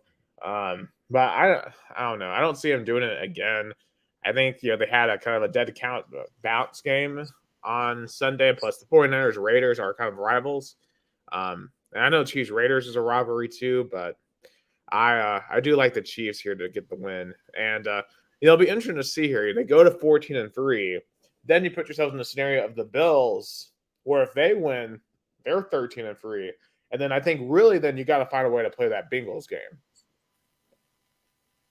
But the Chiefs lose here and then the Bills win, the Bills would jump KC. And at that point, maybe the game is no longer needed. But I think the Chiefs are going to win here and perhaps make it to where that Bills-Bengals game is going to be needed. Yeah, that's what it looks like. Yeah, but I picked the Kansas City Chiefs too. But let's go to the game that really matters on Saturday night, where the 8-8 Jacksonville Jaguars faces the 7-9 Tennessee Titans, and the game on the line for the playoffs and to win the NFC South. I leave the floor is yours, Nicholas Hill, because you are the Tennessee Titans fan. And what do you think about this matchup? I mean, this is the the only division that has been not decided, pretty much not decided. I feel like in the AFC, this is division for grabs. And as a Titans fan, how mixed feelings were, because at the same time you want your team to go to the playoffs, but even if they get in, the belief is on an all-time low. Yeah, I'm definitely not stressing out about this game. I'll say that much. Because I mean, if we lose, we get a decent draft spot. If we win, then hey, we won the division, but our consolation prize is going to be probably a beating of the head. Well, I don't know. Like the Ravens, I think the Titans could maybe pull an upset against the Ravens, honestly, in the first round. Already did that. Yeah, it's there's something always popping out. Unfortunately for the Titans, this O line is just completely dead this year. It's not there anymore. The receiving core hasn't been great, but I will say this: the one thing that gives me at least a little bit of hope is the Rocket Man, Joshua Dobbs. I thought he played, especially considering that he had only seen the playbook for 8 days up to that point. I thought he played great on Thursday night. It was first of all, it was just amazing to root for Joshua Dobbs again for a Tennessee football team. But I mean, he was 20 of 39, 232, 1 touchdown, 1 reception. He got 12 more rushing yards as well. That's more passing yards in one game than Malik Willis has had in 3 starts. This was a no-brainer for him to start on Saturday night, and I think he gives us by far the best chance to win this game because I think he makes good throws. I think he's just more in control of the offense. I think one thing I would like to see more is him running the ball a bit more. Because We know how dynamic of a runner Josh Dobbs can be, from his time at Tennessee. And there were definitely times on uh, last Thursday where you could see that explosiveness on the field as well. Defensively, I thought they played their best game in weeks on Thursday. Kevin Byard had 2 interceptions, but the defense just couldn't hold up. The offense kept on shooting themselves in the foot, mostly because of our terrible offensive line, terrible receivers. Um, and unfortunately, that could rear its ugly head again in Jacksonville. I do think this is going to be a really tough game because you got to think about this. This is the first true big game for Trevor Lawrence as a quarterback in the NFL. This is his first true test. He needs to win this game kind of as to start building his legacy, because I don't think Jacksonville is going to win a Super Bowl this year, but this would be huge for him to come back after the disastrous year last year and come back here and win it this year, to win the AFC South and to make the playoffs. It's going to be rocking down there in Duval on Saturday night. It'll be tough for the Titans to go in there and win. You know what, though? I feel oddly confident about this game. This might be insane. I'm picking as much as I picked against them this year. I believe in Rocket Man. Joshua Dobbs is going to win the AFC South for the Tennessee Titans on Saturday night. Give me the Tennessee Titans. Look at my face. Yeah. Well, I can't believe you're being a doubter almost all season. I remember weeks in a row you pick against the Giants. I'm scared of. I want to pick the Titans too because when I pick, they got to win. Give me the Titans too. Titans going to be pulling upset in Duval. Yeah, my hope is Trevor Lawrence the moment's too big for him. He throws an interception or two, and Joshua Dobbs is able to make the plays necessary. And I still believe in Mike Vrabel. Reports to come out today that Todd Donning's probably getting fired after the season, which is definitely for the best. But I believe in Josh Dobbs to get us a win here.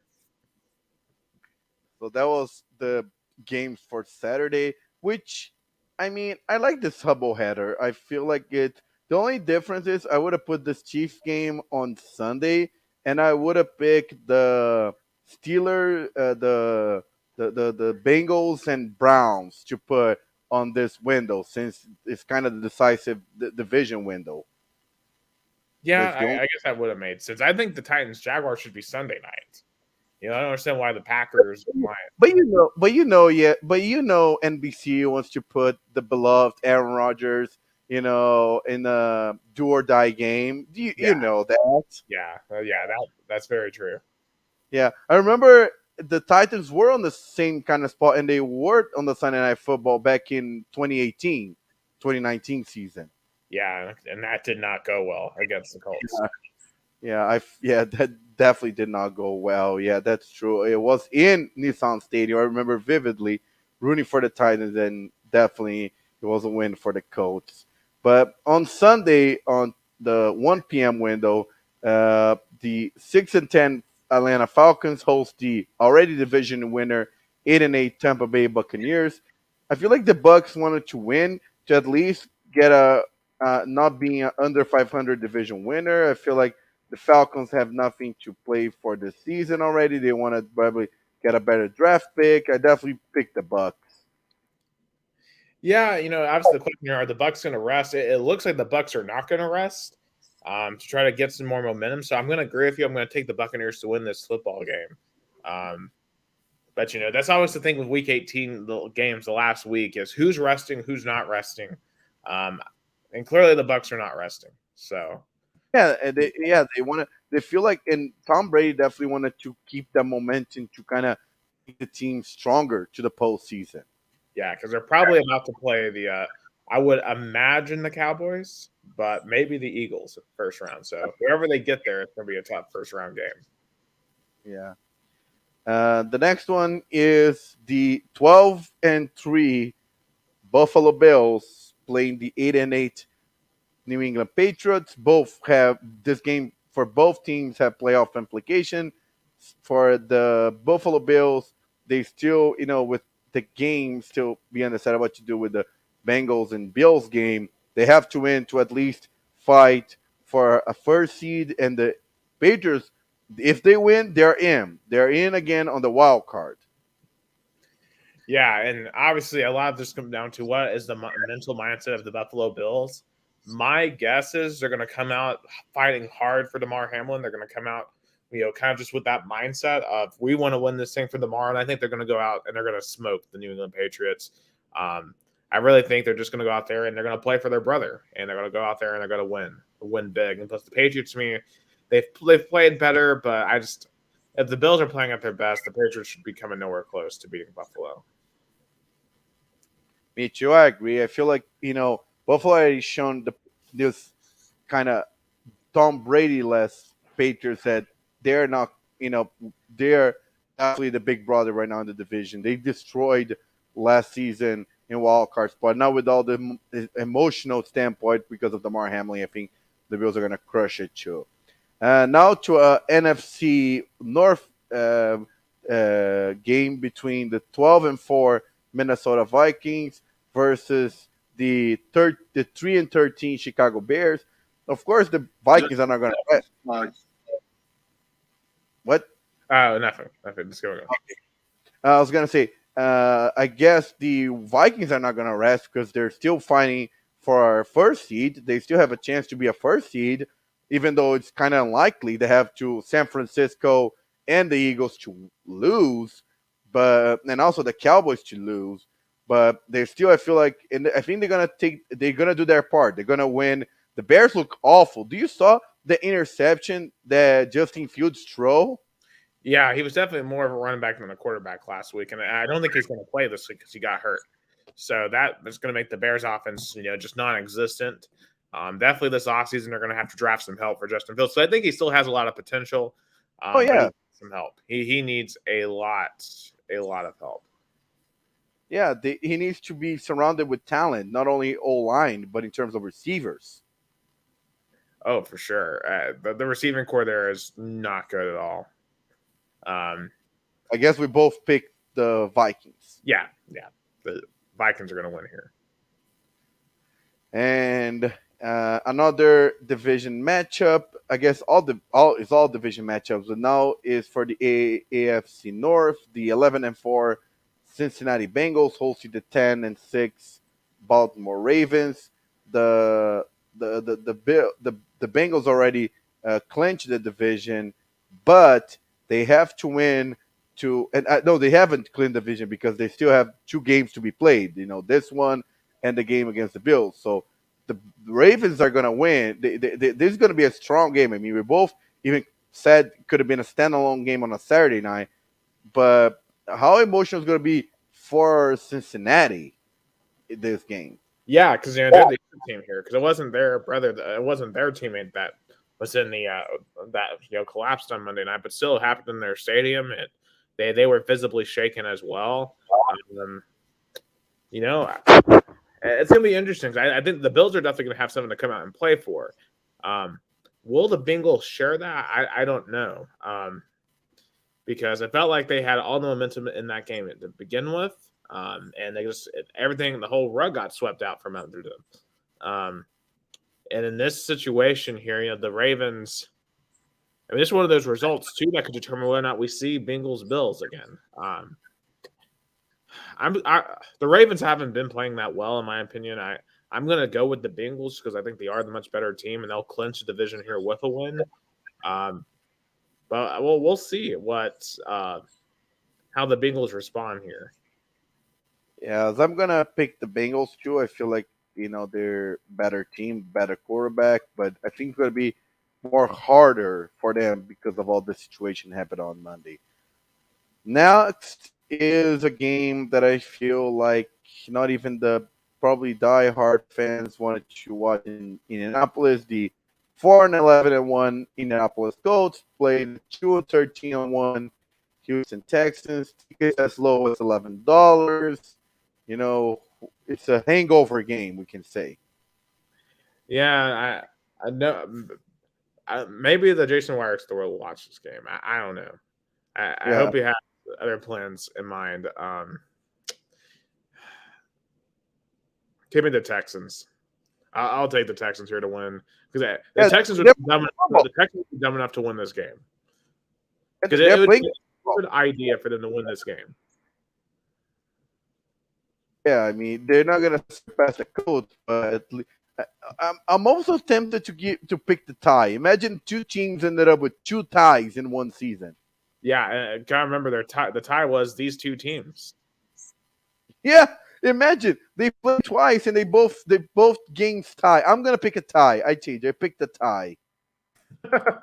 So you picked the tie. I'm gonna pick the Texans to win. I picked tie. I think this game's gonna tie again. It's gonna be Texans and Colts, both tie games. Yeah. Next up is another do or die game for my Florida team, as the 8-8 Miami Dolphins host the 7-9 New York Jets. I mean, Miami has under a lot of question. They're, I guess, on their third string quarterback as Teddy Bridgewater and Tua Tagovailoa it's hurt. So that's why I'm also optimistic about the Steelers get in, because all the issues that the Dolphins have health wise. Yeah, and also I do want to point out as well, just before we go on to this game, if the Texans win and the Bears lose, the Bears get the number one pick. So, I think if that happens, I think the Bears trade down, because I think they are going to stick with Justin Fields, and someone's going to try to trade up to get one of those quarterbacks. Yeah, I think so too. I think the draft capital the Bears wants to use, if they get the number one pick, I think that's really hot, really valuable. Honestly, at that point, I mean, definitely, I think the Colts would have to try to trade up for that. Yeah. If I were the Colts, I would trade up for that instantly. And as of right now, looking at the completely expanded standings, let me the the Colts have the fifth pick. I think they'll have to swap trades, and I think the Colts still have to might give a second or third even.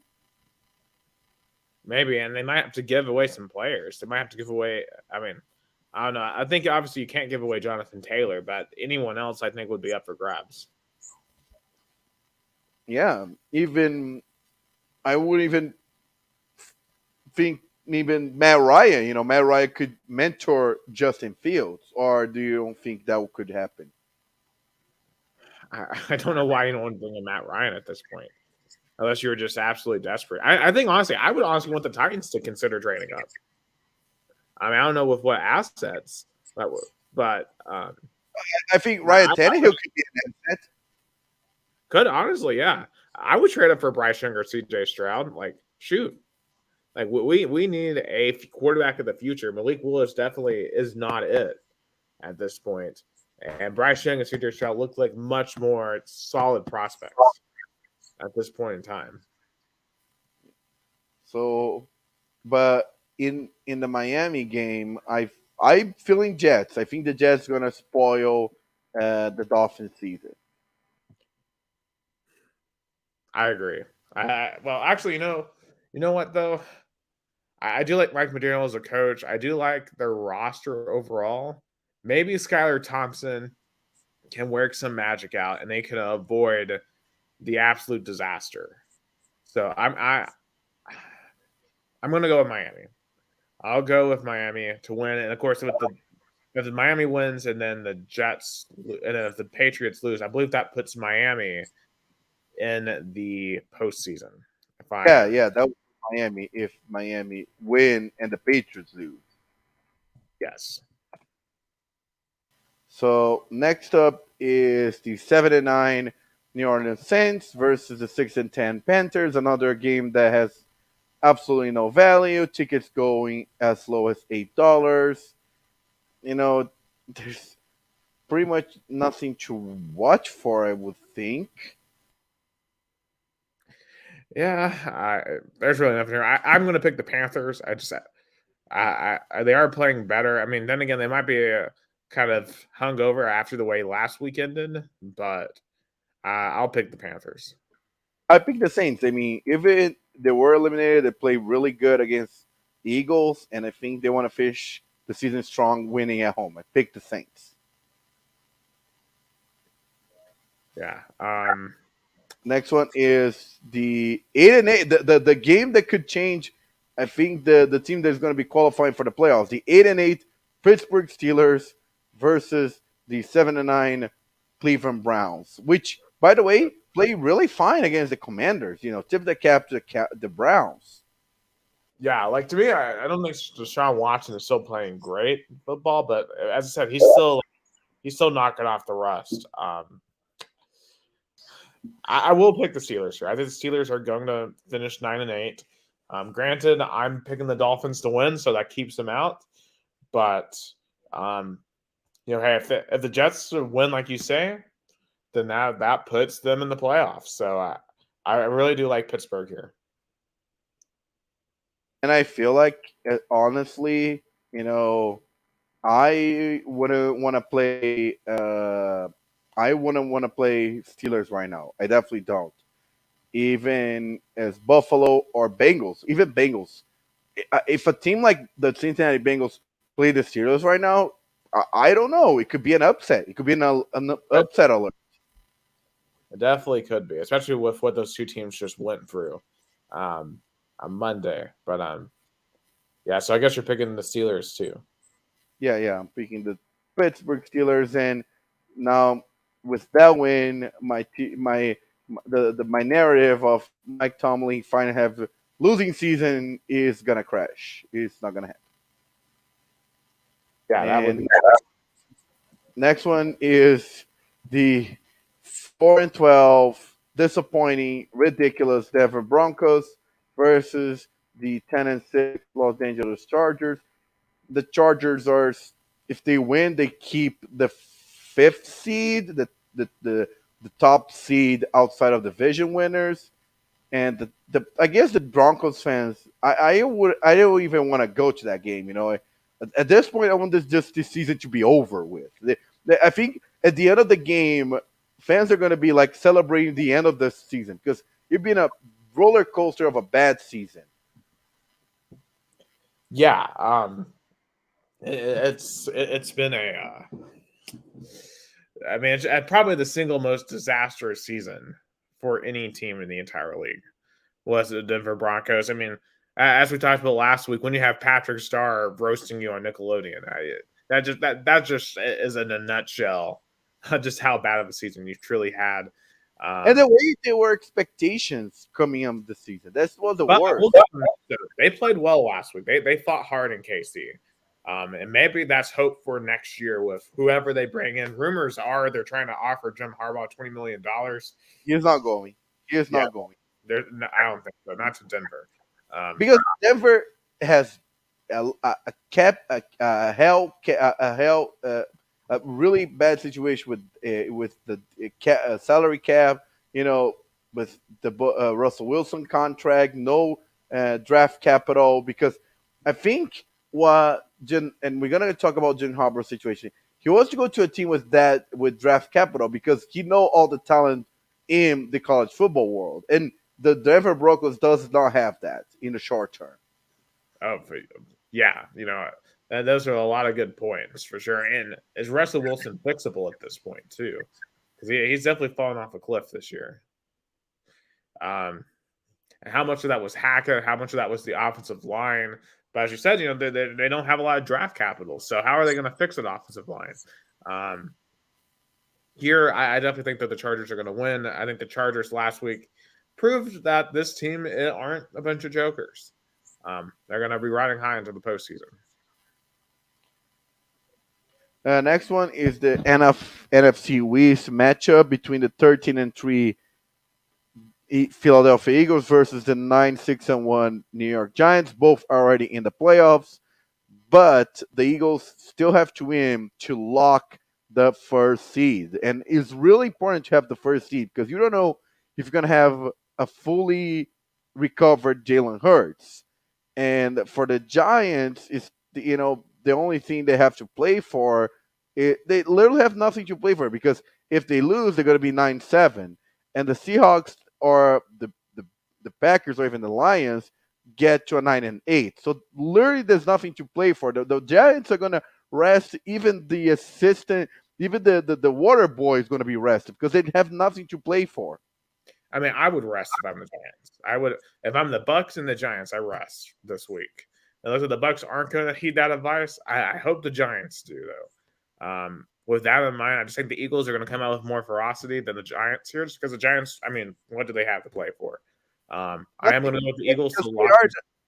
Because they are the number 6 seed, because they can't surpass Dallas, and they can't be surpassed by either Seattle, Detroit, or Green Bay. Oh, absolutely. So, I mean, they haven't announced yet if they're going to rest or not, but I think they are going to rest.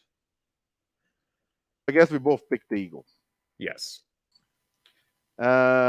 Next up is the 12-4 San Francisco 49ers versus the 4-12 Arizona Cardinals.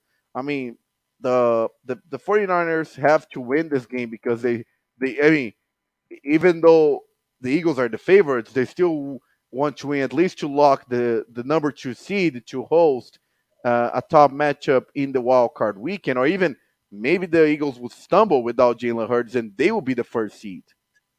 Yeah, I mean, you gotta play as if the Eagles are going to lose, and I think that you're going to see that. The Cardinals are just, I mean, the Cardinals are just, yeah. I mean, also they're just injured to heck. I mean, DeAndre Hopkins is now done for the year.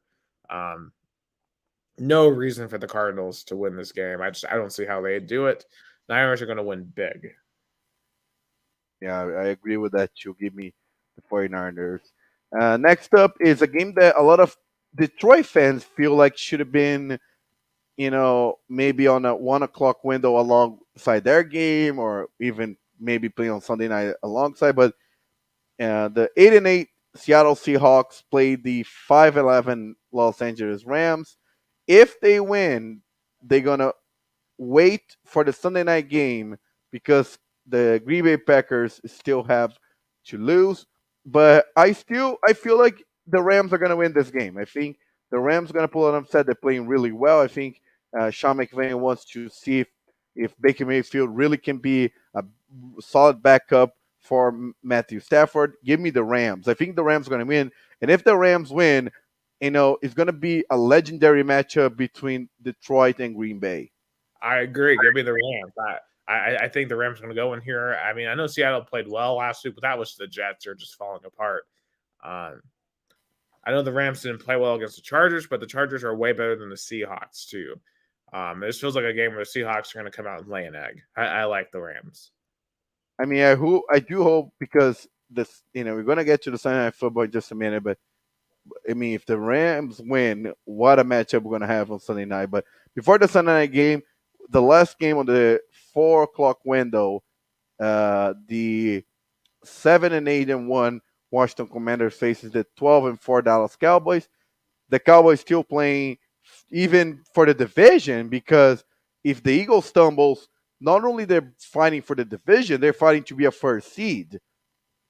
And what's hard it is, I don't know the tiebreakers between the Niners and the Vikings compared to the Cowboys, but nevertheless, the Cowboys are going to play, like the other games are losing, because they want to get the first, they win the division and get the first seed. Yeah, so the Cowboys, they need both the Eagles and the Niners to both lose to get the 1 seed. But Dallas gets the 2 seed if they win and the Eagles lose, but the Niners win.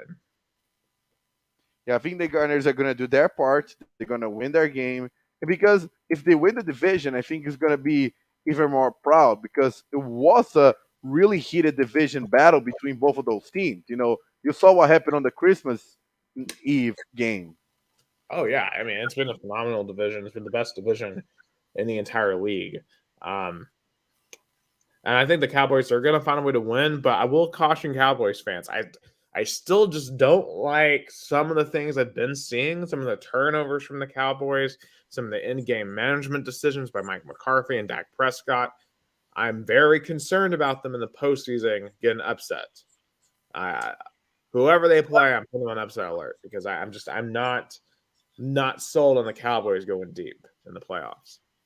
And what's funny? If they keep the 5th seed, they're gonna play the 4th seed, right? Yeah, they'll have to play Tom Brady at the team, and the Cowboys lost 19-3 in the week 1 against I them. think I would rather play Buccaneers on the road than, let's say, face it Green Bay at home right now. You're right about that. I would rather play the Bucks on the road than the Packers too at home. Because in all the history on the playoffs, in recent history of the Packers beating the Cowboys in Lambeau and in AT&T Stadium. Yeah. And the Cowboys are kind of cursed against the Packers. But think about this: if the Packers, the Eagles win, the Packers then have to go maybe to San Francisco, and Packers are kind of cursed against the 49ers. Yeah. Aaron Rodgers is cursed against the team that skipped over him. Yeah. Some of the storylines here are going to be pretty interesting.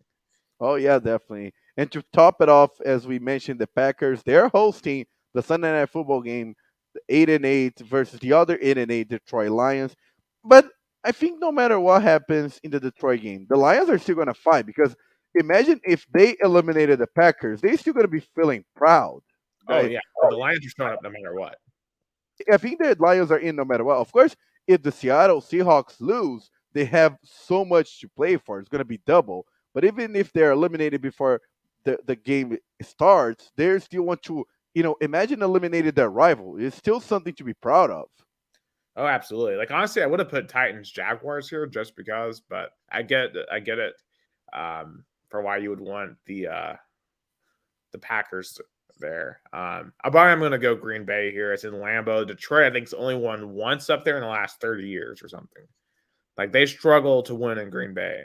And if you look at Jared Goff's stats, his stats on the road are horrible compared to what he does in Ford Field. I don't know. I have a feeling. Give me the Detroit Lions. Detroit Lions are going to go in the playoffs. In the playoffs. Give me the Lions. And I will be rooting for Detroit. I just don't see it happening. Yeah, no, I don't understand. It makes sense, but I'm gonna go crazy. I'm gonna pick the Detroit Lions to win it. Yeah, so that's every single regular season game. And I guess if the Bengals Bills in our scenario, I'm trying to think in my picks, I picked the Bills, Chiefs, and Bengals all to win, which would mean Bengals will have clinched AFC North. But I'm trying to let's see, unaffected. I'm trying to like think about in my head what would need to happen. Okay, so in this situation, so Buffalo tie. I'm trying to think. So it was a week 19. So Casey needs a Chiefs win and a Buffs loss. We need you need the Bills to get a first round bye. You need the Bills to win, KC to lose, Cincinnati to lose, which of course the Bills could deliver in a week 19 game. But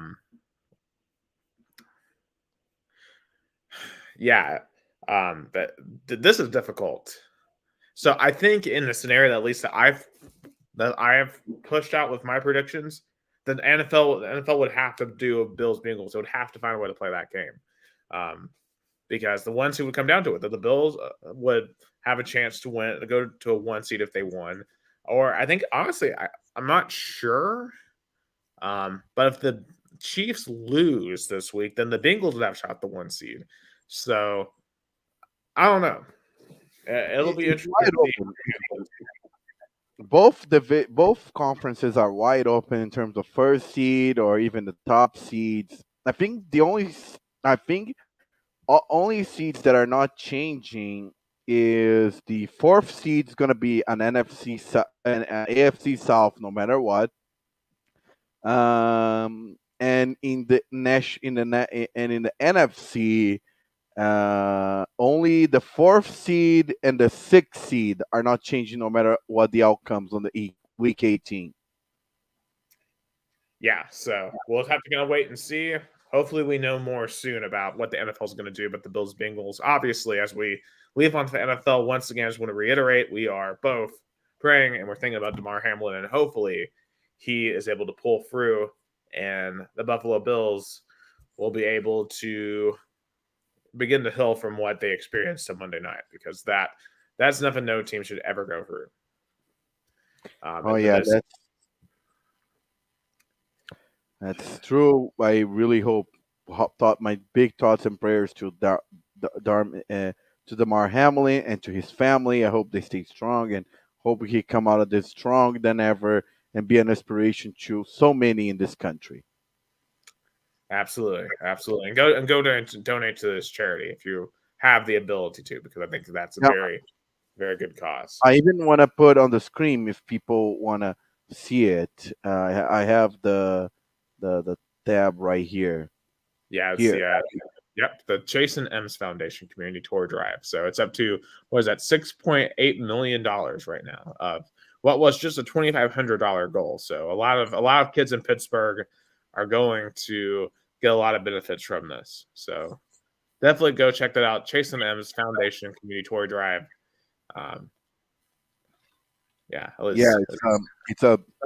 It's something that you give back after this after this incident. I think Damar Hamlin definitely deserves to see the support, not only in prayers but in support to his foundation. Absolutely, something positive to come out of the situation at least. Anyway, I guess it's time to switch gears to. And I can't believe if you had told me on Saturday night it'd be 2 hours before we'd get to college football, I would have called you crazy. But obviously, the sports world has thrown us a lot of curveballs here. But I mean that this Saturday of college football, the college football playoff. I mean, can you just first and foremost, congratulations to all 4 teams. I mean, they all showed up, they all played hard, and provided 2 hell of a semifinal games. Of course, in the first game, Fiesta Bowl, TCU outlasted Michigan. It's just an insane game. I mean, there was one point in the game we had 8 touchdowns in 8 minutes. And TCU, the team that was 250-1 before the season to win a national title game, is now a game away from winning their first national title since 1938. Georgia, of course, defending national champions, they had a home game against Ohio State effectively, and they got everything they could handle from the Buckeyes. They were down 2 touchdowns in the fourth quarter, but they put together some touchdown drives. Stetson Bennett hit some big balls, and Ohio State's kicker missed a field goal at the end of the game as the clock struck midnight to win. I feel like this was such a beautiful moment. Even if a movie writer tried to script that, it could have done better. Yeah, and I'll be very honest. I was devastated because I'm a professional Georgia Bulldogs hater. I wanted to lose that game so bad, but yeah, I can't help but sit back and recognize that was a pretty epic moment for the clock to strike midnight as Ohio State missed that kick. Man, where do we even start with these 2 games? Let's start with the game in Arizona. I feel like Michigan outsmarted themselves. I think, what was that Philly special? What was that? First of all, who had the cockamamie idea? I mean, they played like they were the underdogs in the game, and there was no reason for them to do so. They just needed to line up and try to out physical TCU, and they just didn't. Like, it was really weird. They were too cute throughout the game, and TCU they just played smarter. TCU played a much smarter football game. They made smarter decisions, and that cost Michigan the football game. Oh, and let's go. And I feel like that was the biggest opportunity Jim Harbaugh had to go to a national championship. That's why he's thinking about coming back stronger than ever to the NFL, because he lost the biggest shot he had to go even to win the national title. Yeah, and it's interesting because he's beaten Ohio State now 2 straight years in a row, and that was always the monkey, right? Like, you had to beat Ohio State. But now, okay, so you sit back at Jim Harbaugh now. It's like, okay, you've beaten Ohio State. You won back-to-back conference titles. Yeah, but now you can't win a playoff game. And last year, it was Georgia, whatever. Like, no one really blames you for that because Georgia was just way better. But here, this one's going to haunt you as a coach. And the thing about, even back to the NFL, Harbaugh's won a lot of football games. to me, he's almost starting to become like the Rick Barnes of football. He can't win in the postseason. He made it to the Super Bowl one time. They got down big and they almost came back and won, but they didn't. He has never won an NFL title. Right now, it's really hard for me to see him winning a college football title. And there's something against him. Like Rick Barnes and Jim Harbaugh are both phenomenal coaches. They've won a lot of games, and they both deserve to have big-time jobs. But in terms of winning championships, they both seem to struggle to get over the last hump. That's why he's been considered on NFL teams that need to be rebuilt, need to be, brought back to life, like the Denver Broncos, the Carolina Panthers, because he knows how to rebuild programs. He did that in Stanford. He did that on the 49ers. He did that in Michigan. So I think that's why and maybe he hit a ceiling in the Wolf in Michigan. I feel like that's why I feel like he's unsure if he wants to continue or not. I think he should have stayed. His quarterback is staying. Yeah, a lot of his roster is staying. The Michigan Ohio State game is back to Ann Arbor. I think he's gonna definitely be a favorite. I think he's gonna win the Big Ten again, and another shot probably to the college football playoff. But I don't know if he wants to keep being a college coach. That I think he hit a ceiling maybe on what he thinks about. I mean, too, also, I think, what does he think about NIL? What does he think about the way college football is changing? Does he want to continue dealing with that? Or would he rather go back to the more standard NFL experience? I think that's another thing. Yeah, because, of course, the northern teams are going to have harder time getting those NIL deals because the southern part of the country has more engagement in college football, which means more money to be thrown on name, image, and likeness because NIL literally made more power to the boosters. The boosters have more power than ever. Michigan and Ohio State have big money. They got a lot of money up there. But do you think they have big money to compete with Georgia, Alabama, Tennessee, and LSU in terms of? I mean, I don't as we are. We'll throw any time. I mean, here in Tennessee, you can really subscribe to an NIL collective.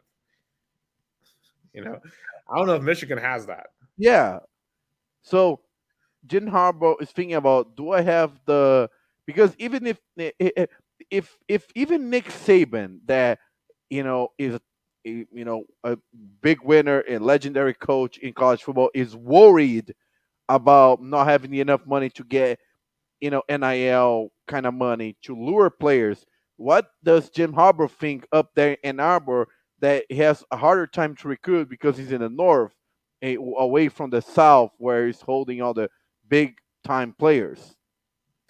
Yeah, that is certainly a really good point. And also, I think about here in a few years when USC and UCLA show up, and now you got that money down in LA in Southern California.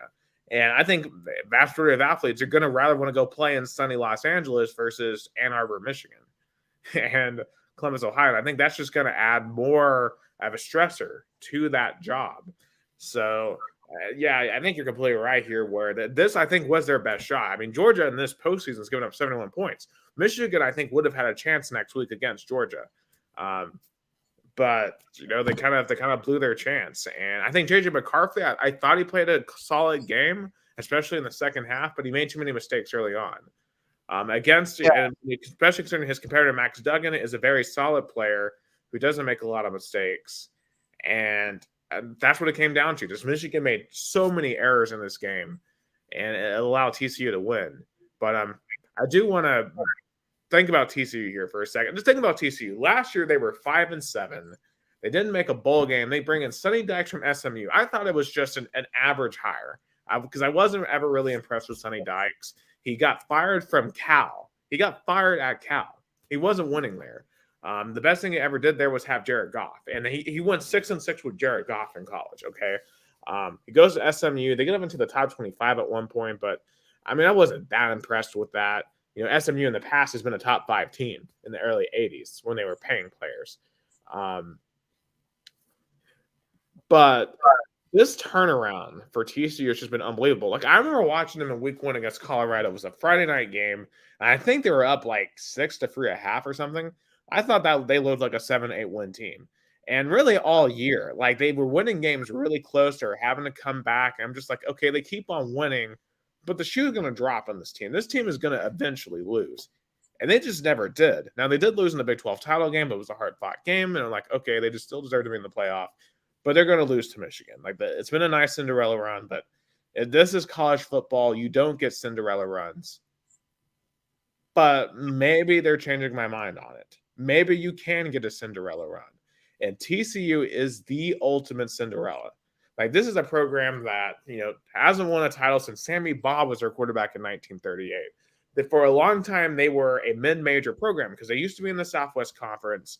They were never really the top team in the Southwest Conference, and that gets dissolved. They get thrown to CUSA. They kind of languor in irrelevance. They have LaDainian Tomlinson show up and kind of puts them back on the map, and they were a really good mid-major team. But late 2000s with Gary Patterson, they really rise up. They become one of the top teams like Boise State, and they go to the Fiesta Bowl, they go to the Rose Bowl, they win those games, but they never get a chance in a national title game. That 2010 team, I think, could have won a national title. That 2014 team that was ranked 3rd heading into that final weekend, they get screwed. Even though they won 55-3 for Iowa State, they get thrown out of the playoffs.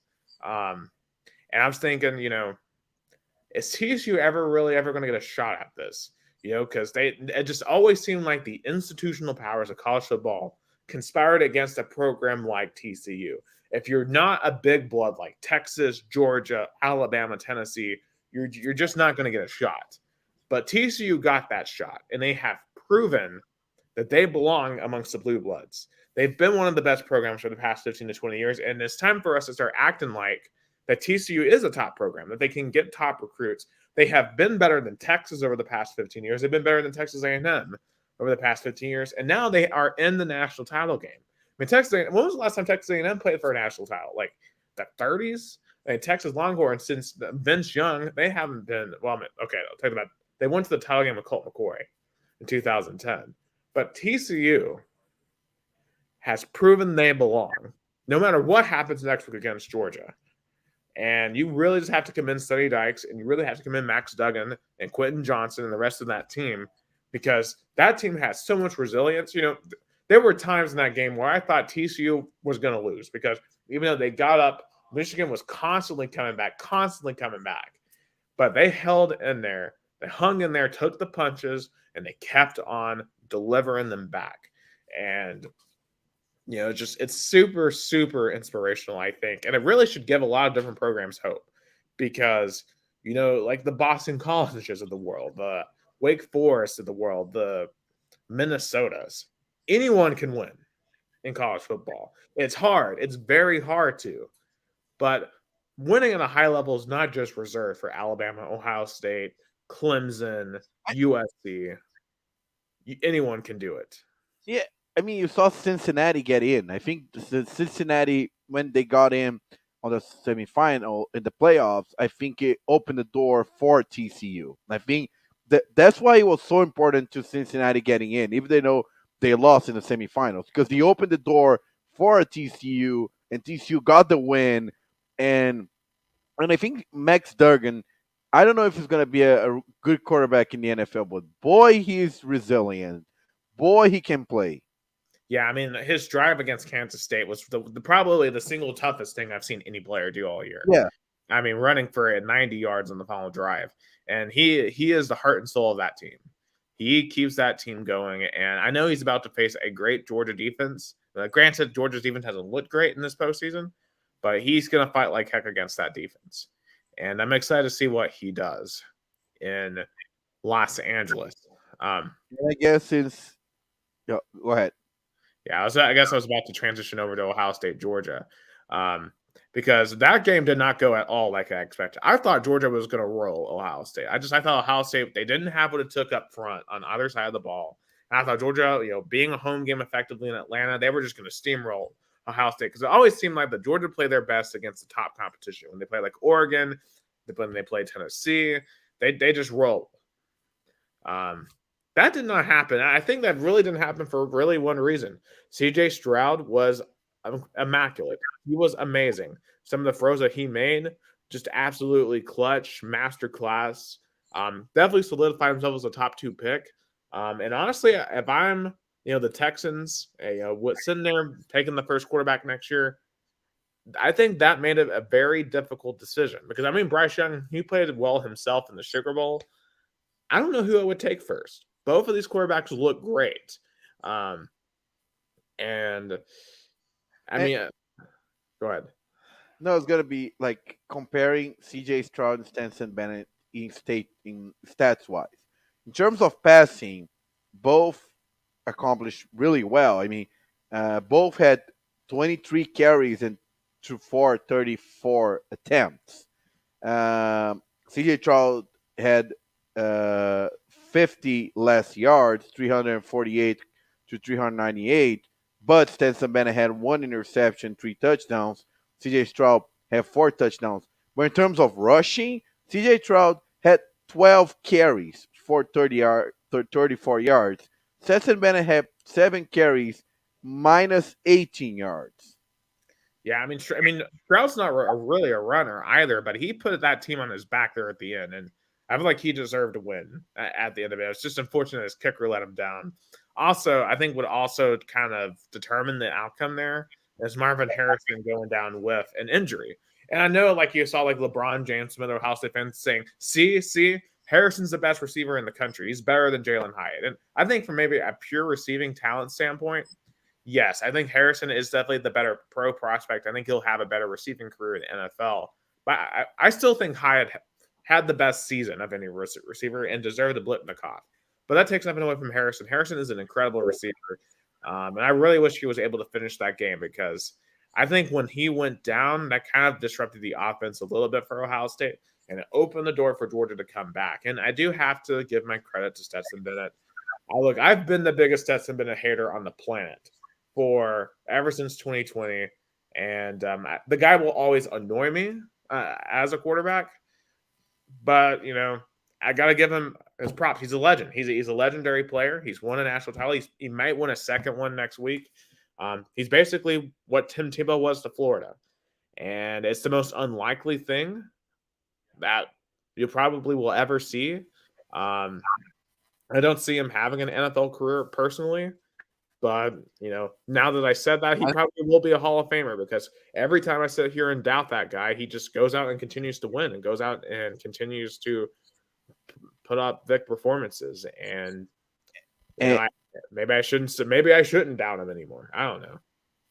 And I even would throw it out there.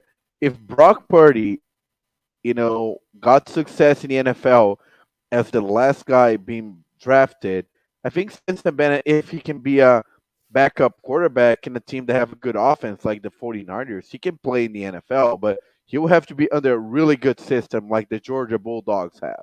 Oh, yeah, of course. And, when he goes to the NFL, he isn't going to have the talent advantage around him like he has now. But still, even with that, you have to be able to execute. I mean, we saw, like, for example, like a Jared Garantano. In a lot of games, he had better talent than the teams around him. Like, think about when he played like Georgia State or BYU.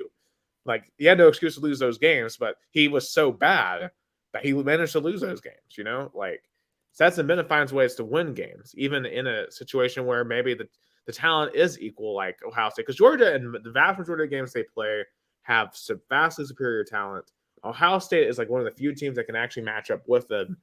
And we just got an absolute classic game. And I'll say this, Ohio State, they impressed me even in the loss. I thought they actually ran the ball somewhat effectively. And defensively, they played well up until the fourth quarter. They're a lot tougher than I thought they were because the Michigan game, to me, I thought they were really soft. I thought Michigan was just way tougher in that game. And that's why I thought Georgia was going to roll. I just didn't think Ohio State was going to match that physicality, but they did. They straight up did. And it was just kind of unfortunate how the whole thing went down for Ohio State. But, I think they kind of mismanaged it at the end. I think they should have tried to run the ball a little bit more there in the fourth quarter when they had the lead, and they just weren't able to do so. And they just had some miscues that kind of put them in a bad spot.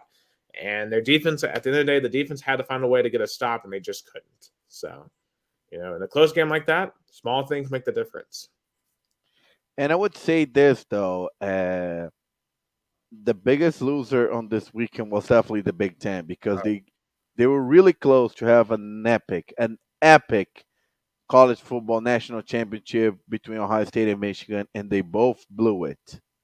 Yeah, and it feels different because Michigan to me was way worse because Michigan shouldn't have lost that game. Like Michigan, if they find ways to convert inside the red zone early on, they're up the entire time. Ohio State, they were kind of they were the massive underdog, but still, I think it just goes to show when you think about it, outside of Michigan and Ohio State, the rest of the Big Ten wasn't really any good. I know Penn State won the Rose Bowl, but I mean, bowl games are kind of a weird thing to kind of analyze now. But I mean, think about it, the Big Ten West didn't have a single ranked team. Literally, the Big West to 10 West champion gave up 63 points in their bowl game. The Big Ten, outside of the top teams, were terrible. And I think the Big Ten being so terrible, I think ill-equipped these teams to be ready for these games. Now, I know they both showed up and they were both tight games, but I think if you had tougher games in conference play, they might have found ways to win these games. So neither one of these teams had a lot of close games throughout the season. Like Michigan, especially, I think with that non-conference schedule, they do not need to be scheduling that week in the non-con. They need to find ways to be scheduling power opponents that can better ready themselves for these games. Because their non-conference schedule was Hawaii, Colorado State, and UConn. That's not good enough. And think about this. TCU was the first Power 5 team outside the Big Ten that they played, and they lost. So what does that say about Michigan? What does that say about the Big Ten? Because the Big Ten's best team was Michigan, and who didn't even play a top team outside of conference play in the regular season. And, they go play TCU and they get beat. So I think, maybe with USC, UCLA, that will add some more juice. Hopefully with Luke Fickell of Wisconsin, with Matt Rule at Nebraska, maybe those programs can turn around. Maybe Iowa will do something about their offense finally, and they can be functional there. I mean, there's a lot of potential in the Big Ten for a lot of teams to be really, really good. Penn State's pretty good, but clearly they got some reworking to do to truly be the true second contender to the SEC. And looking forward, I feel like I think Georgia's heavily favorite. I even currently the spread is 12.5 points. I think it's too much. I think it's going to be by a touchdown, but I have to say Georgia's going to be back to back. Yeah, I'm going to be honest. I think Kirby Smart is going to get his defense to play a lot better here. I not that I want to doubt TCU. TCU is not a team to be doubted. I think if Georgia plays their top game, Georgia will win by multiple scores. We look at the talent disparity and all that. It just feels like a game where Georgia's going to win big. And I hate to say that, and I certainly hope I'm wrong, but I would definitely take Georgia to cover and to win. Nothing against TCU. I just think Georgia is just bigger. They're more physical. TCU, obviously, they're going to have to do a lot of the same things against Michigan. Play mistake free, be smarter, and coax Georgia into making some big mistakes. I think it will take Stetson Bennett making some interceptions and stuff for TCU to have a shot here to win in the fourth quarter. Yeah, that's true. Like Sonny Dyke will have to really outcoach Kirby Smart, and Max Duggan really have to play the game of his life for everything to go right. I don't know if I'm gonna confirm that, but I don't know if it's true. But did you saw that there will be no tailgating allowed in a national championship game? Really? I did not see that. I mean, it's bad enough, like, if you're having to go all the way out there to Los Angeles. By the way, I don't know if we really should be holding college title games in Los Angeles. I mean, it's a Southern sport. Only maybe when USC had a shot, maybe that was plausible because USC would have a home game, but still though it doesn't feel right. Oh But yeah, seeing that. But yeah, the no tailgating. That's stupid. yeah, I see outside parking. You have to $75 for parking. Man, that's terrible. I know Georgia fans they're gonna hate that. That's for sure. Yeah, of course. I think it's completely going against what college football culture is, which is the tailgating, the experience. Go really against all the what college football means. Exactly, and I feel bad for TCU because I mean, those fans are going to be going out there in droves for that experience, and I feel like LA is just not the college football mecca that you think. I wonder how they're gonna, stop tailgate people to tailgate because a lot of people I doubt don't they'll know. enforce it. I really doubt they'll enforce it. Like, if you want to, you can. Um, so we'll see. Here's the thing. I seriously doubt though Los Angeles is going to severe. I mean, with all the other stuff that you can police, they're not going to police that. So definitely tweet away or tailgate away if you're at that game. I feel like we've talked enough about the Harbaugh NFL thing about whether I'm going to go or not. I don't see it, but I mean I wouldn't be surprised. I mean nothing any coach does surprises me. Yeah, again, I laid the reasons why he would consider, but again, I think this upcoming season it looks favorable to him because he plays Ohio State in Ann Arbor. JJ McCarthy stays. It's a really favorable season. A lot of things are gonna go for him. Oh, for sure, for sure. I would definitely stick it out if I were Harbaugh. Because I think Broncos Colts are probably the two main options there, and I don't know if either one of those options would be preferable to sticking with Michigan. So, but we'll see what he does. We will definitely see what he does. I think a lot of it just comes down to his personal feelings about the direction of college football. Um, Kind of quickly, just counting over some of the other bowl games. First and foremost, shouting out the Volunteers. Great finish to the season. Uh, beating down Clemson 31-14. I thought Joe Milton played a very, very good game. I threw 3 touchdown passes. Squirrel White, 9 catches, 108, a touchdown. Took that Jalen Hyatt role, and it really didn't feel like there was much of a step down at all. I think Squirrel White, he finished the season with 30 catches, over 500 yards.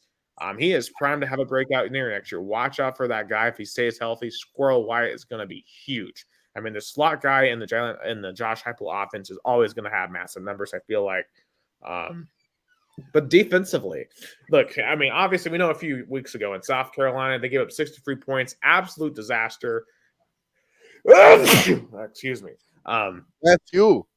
Yeah. But anyway, what was I? Oh yeah. So in South Carolina, the Vols gave up 63 points, and really, when you look at it, the Vols probably would be in the national title game right now if it wasn't for that performance. But it is what it is. They've come back from that performance. They gave up only 14 points over the subsequent 8 quarters. That is super impressive. I give Tim Banks and the rest of the defense a lot of credit. Aaron Beasley on defense was phenomenal. I think he's going to be the unquestioned leader of the defense next year at the linebacker position.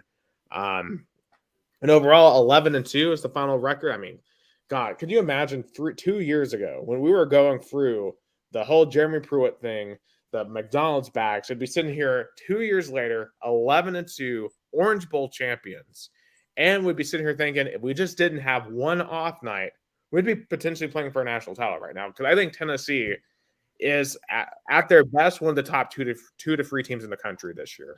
It's just they would have they probably would have to play Georgia in Atlanta, but it's not Athens. Yeah, I think that It game would be 50-50 because the Vol Nation would have go in massive numbers to Atlanta. Oh, I-75 South would have been like just Cumberland Avenue. I mean, I look at Miami. I mean, that was from what I heard was 75-25 Tennessee. Like it was a mostly Tennessee crowd that showed up. They outshined the Clemson fans, and it's just, I mean, it's a dream season. Short of going to the playoffs and winning a national title game or winning the SEC, and that's the thing. There's still a big frontier left for Josh Heupel in this program, but this year it's just, I mean, it went better than I possibly could have imagined. I had us pegged at like 9-3, so. I mean, but 11-2 wins over Clemson and Alabama. And think about it, with the win over LSU, we beat 3 out of the last 4 3 out of the last 4 national champions. the last two ACC champions. What can you say? Just a great season. And outside of one night, it was a great season. One night that Yeah. you were there. Yeah, I was there for that. But you know what? It's okay. We'll get them back next year. Shout out to Notre Dame. Thank you for being the Gamecocks because they would have been insufferable this entire offseason if they had won that Oh, game. you were. Do you saw the plane flying over Hard Rock Stadium? Yeah, I hope South Carolina enjoyed their bowl game because I know I enjoyed my bowl game.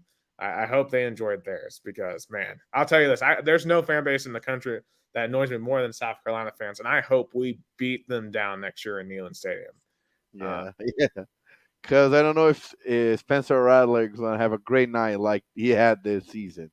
Yeah, but I will quickly touch on Clemson. Clemson, it was just a weird performance because they were constantly moving the ball. They couldn't finish. They could not finish inside the red zone. They were missing kicks left and right. They were. I think their mind weren't out there. I think Tennessee was Tennessee was all in on this game. Clemson weren't. Clemson definitely weren't. Because Yeah, if you think about it, for Clemson was a consolation prize. For Tennessee was a higher point on their yeah, throughout the as we described. 2 years ago where Clemson were, where Tennessee were. yeah. Think about this. Tennessee's an ascending program. Clemson is descending. I truly think that Clemson, we're seeing the beginning of the end for Clemson. And that might be a bit dramatic and premature, but I think these coordinator hires weren't very good for Clemson. I think, when you look at some of the talent, I think it's starting to fall off just a little bit. And I think Dabo Sweeney, some of the stuff he keeps on saying about NIL and transfer portal and stuff, he is going to have to change his mindset about that. Or otherwise, he's going to fall off. If he continues to be stubborn, he's not winning another national title. He is kind of remind me of Indiana Hoops former head coach, legendary one. Oh, Phil Knight.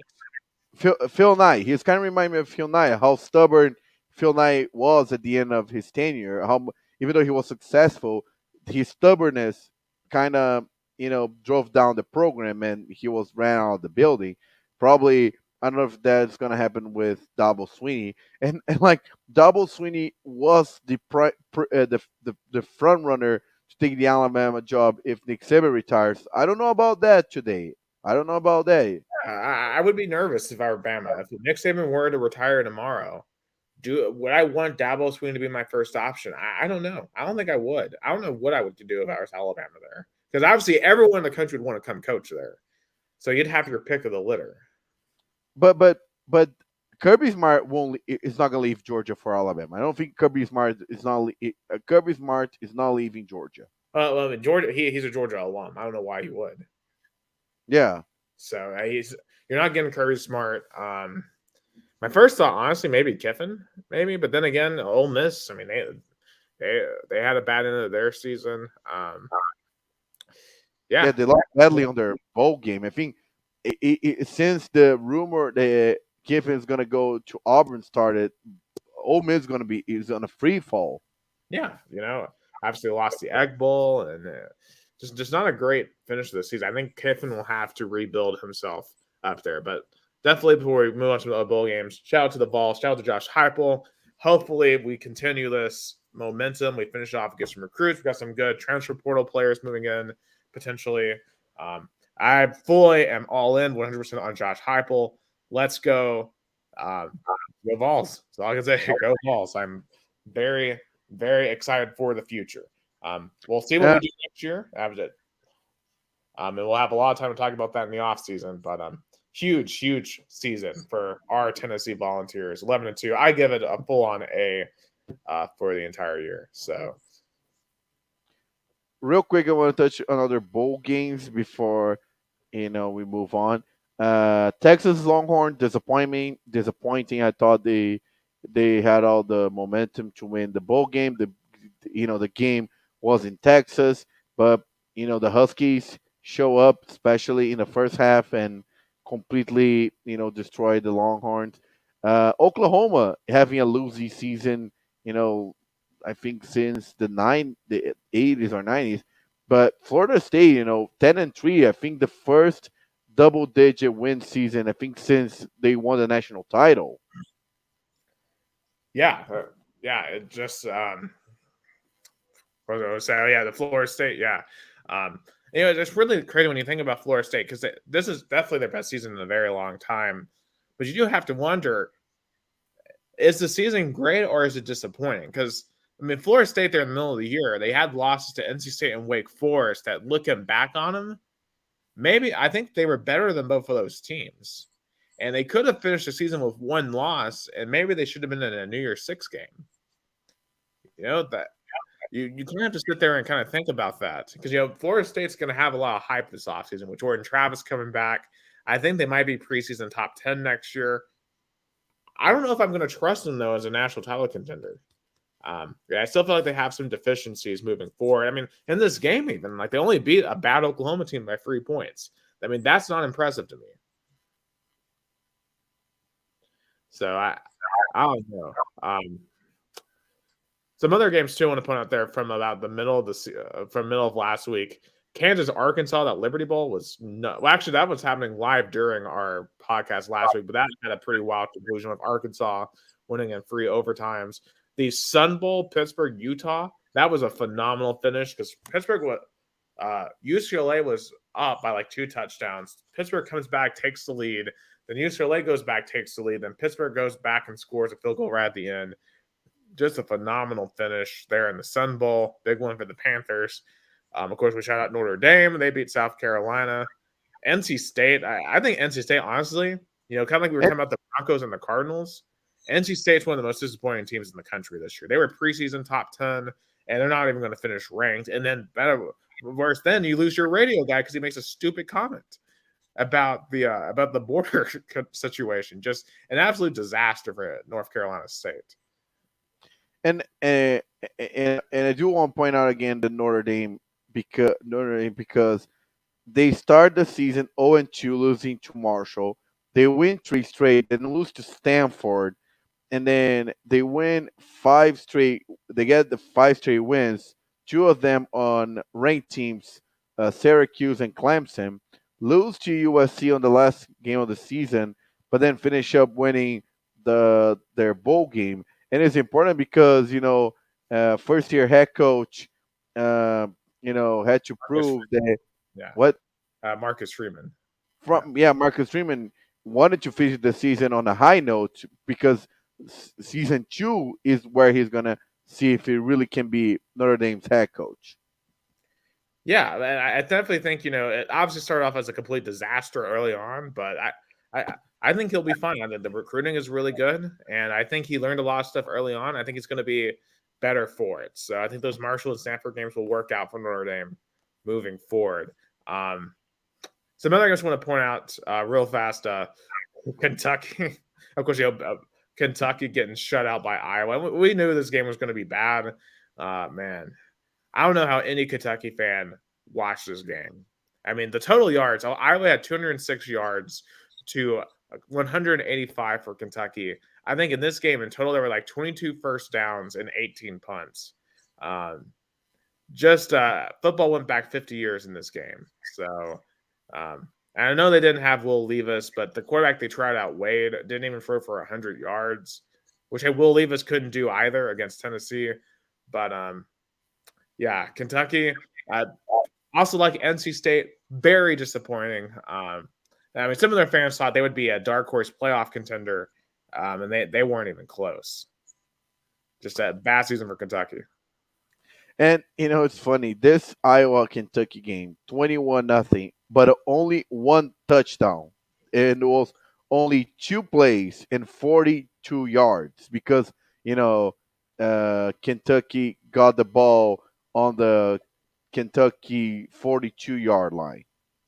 Yeah, just a horrible performance for Kentucky. I know they're changing OCs, and for them, I think that's necessary. They got to revamp their offense. Iowa should fire their OC too.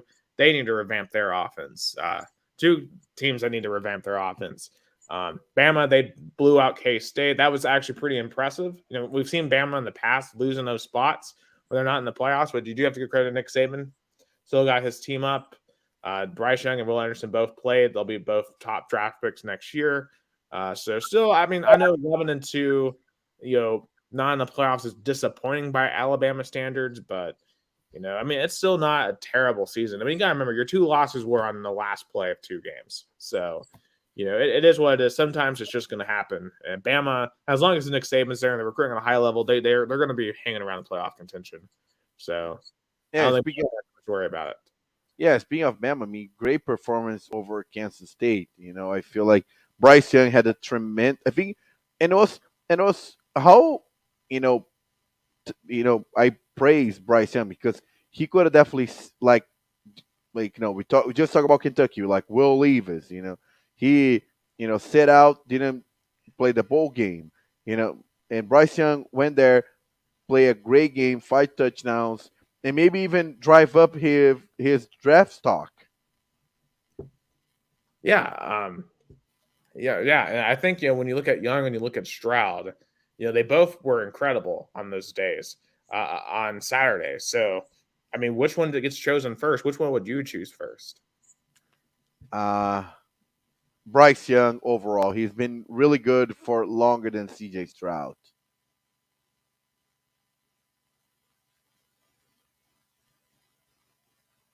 Yeah, that's what we would choose for TJ Stroud. I think Bryce Young has been better for a long period of time. I mean, he was the quarterback that got the national title in the 2020 season, and I think and then he went back to the national title then again. So I feel like I would have definitely picked Bryce Young ahead of CJ Stroud. But I feel like the point is in terms of the postseason, I think Alabama, again, a lot of people were questioning if Alabama was going to show up strong to a bowl game that had any playoff implication. That they did. They played really strong. By halftime, they were leading 21-10, and the third quarter, then they obliterate Kansas State. I think it just show how tough this team is, and I feel like, and uh, and I know Nick's back. I just was saying that Alabama really play a stronger game than everybody thought because Alabama, wasn't playing for, the national champ in the semifinals. But I feel like Nick Saban wanted to send a message that this team's still going to be competitive. Yeah, that's what we said after the LSU game, and I think really their turning point there was when they beat Ole Miss on the road on a really tight competitive game, and a game where a lot of people thought they had no reason to win it. They had no more motivation, but they still had that motivation. And it still shows why Nick Saban is one of the GOATs in college football. Yeah. So, real quick. What? Yeah.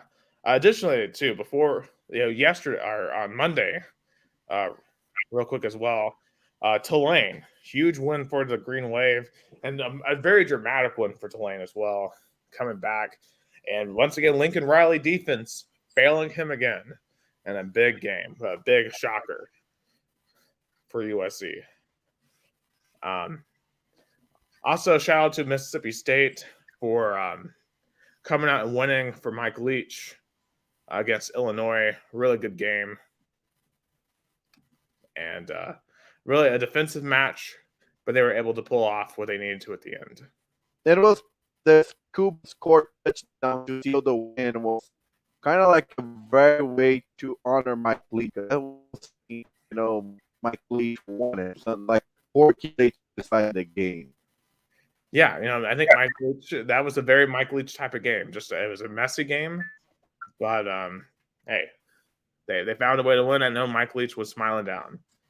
On his team. And the other 2 bowl games that happened on that Monday, Penn State, other Rose Bowl win, not over Utah. It just showed Utah. It was like a roller coaster team that, even though they were ranked 8, they lost again.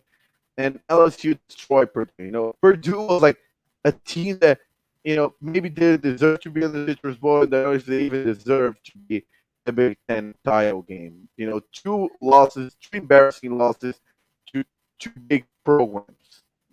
Yeah, I will say this, obviously for what I don't feel sympathy for Purdue considering what happened last year in the Music City Bowl, or well, back in last season in the Music City Bowl. But I will give Purdue this. They didn't have their coach because Jeff Brom went down to Louisville and they had several opt-outs. So I mean they were kind of just slammed to the slaughter there. But still, it's kind of funny to see a score 63-7.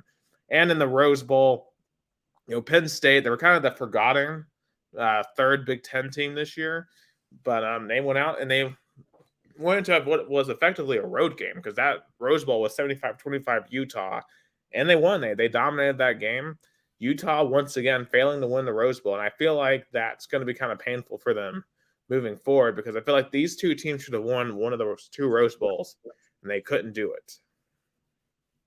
So now to wrap up college football, the national championship, 9:30 p.m. Against Brazil time. Is going to be I guess 7:30 on Eastern time. It's 8:30, which is stupid, by the way. You should not play the national title game. Actually, it is 7:30. Wow, that good for them. That's a good idea, very good idea. But I'll take Georgia.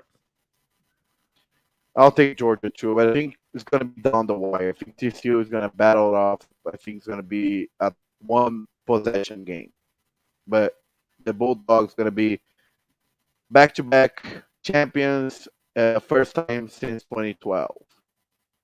Absolutely. All right. There's some other things I want to quickly get to. I know we've been here for almost 3 hours. Very quickly, basketball is number 8 in the country. Obliterated Mississippi State last night in basketball, 87-53. Best performance of the season. They're both 11-2. And really, it was just a team effort. No one had over 14 points. Sakai Ziegler had a double-double. It was good to have Josiah Jordan-James back on the court. Defense was just immaculate, as always. But really, that offense, 69% shooting from deep. If Tennessee shoots like that, no one's beating this team. Of course, I know you're not going to shoot like that every night, but it's good to know that we have that in us. So it's just a great performance to see.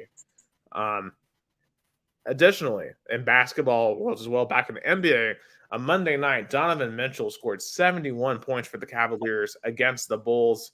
Just an insane performance. He was 22 of 34, 7 of 15 from three. He also had 11 assists and 8 rebounds. I mean, imagine scoring 71 points and still having 11 assists in a double-double. Just an insane performance for Donovan Mitchell. Yeah, I think we all know he's a talented player, but can he carry the Cavaliers a deeper run into the playoffs? I don't know if he's... They have a good young roster. I don't know if you had any comments on the basketballs. I think, again, I'll go back to, the basketballs always go real well in the regular season. I think they show some strength, but again, it all comes down to March. If finally this team's going to be able to get at least to the Final Four. That's the big question there. I'm not following as much as it was in the past, but I guess that's pretty much the question we both have. Yeah, I mean you're right. That's what it all comes down to. I think this team can do it. I think they have the pieces to do it. It's just got to be able to go do it. Their next game Saturday night at South Carolina. One more thing I wanted to definitely bring up before we close the American topics: the situation with Greg Berhalter. He's under investigation by the U.S. Soccer for domestic violence since 1991. Now, to Berhalter's credit, he came out and issued a whole letter on the situation, explaining what happened. It happened with his current wife, and this was back early on in their relationship, and there was an incident where they had a fight, and he said he did some things he regretted doing, and that he had to go for anger management and all kinds of stuff, and she eventually brought him back. Eventually took him back, and they've had, from all accounts, a better life since. I don't know why this all of a sudden is coming up now. I'm kind of surprised this wouldn't come up beforehand in some sort of employer background check. It almost feels like that, some people have brought this up. Maybe this is coming up as a way to try to get rid of them. And of course, you don't know, right? Like why this will be coming up now. Of course, he has been kind of put on administrative leave. He won't be coaching some of the friendlies coming up for the Americans.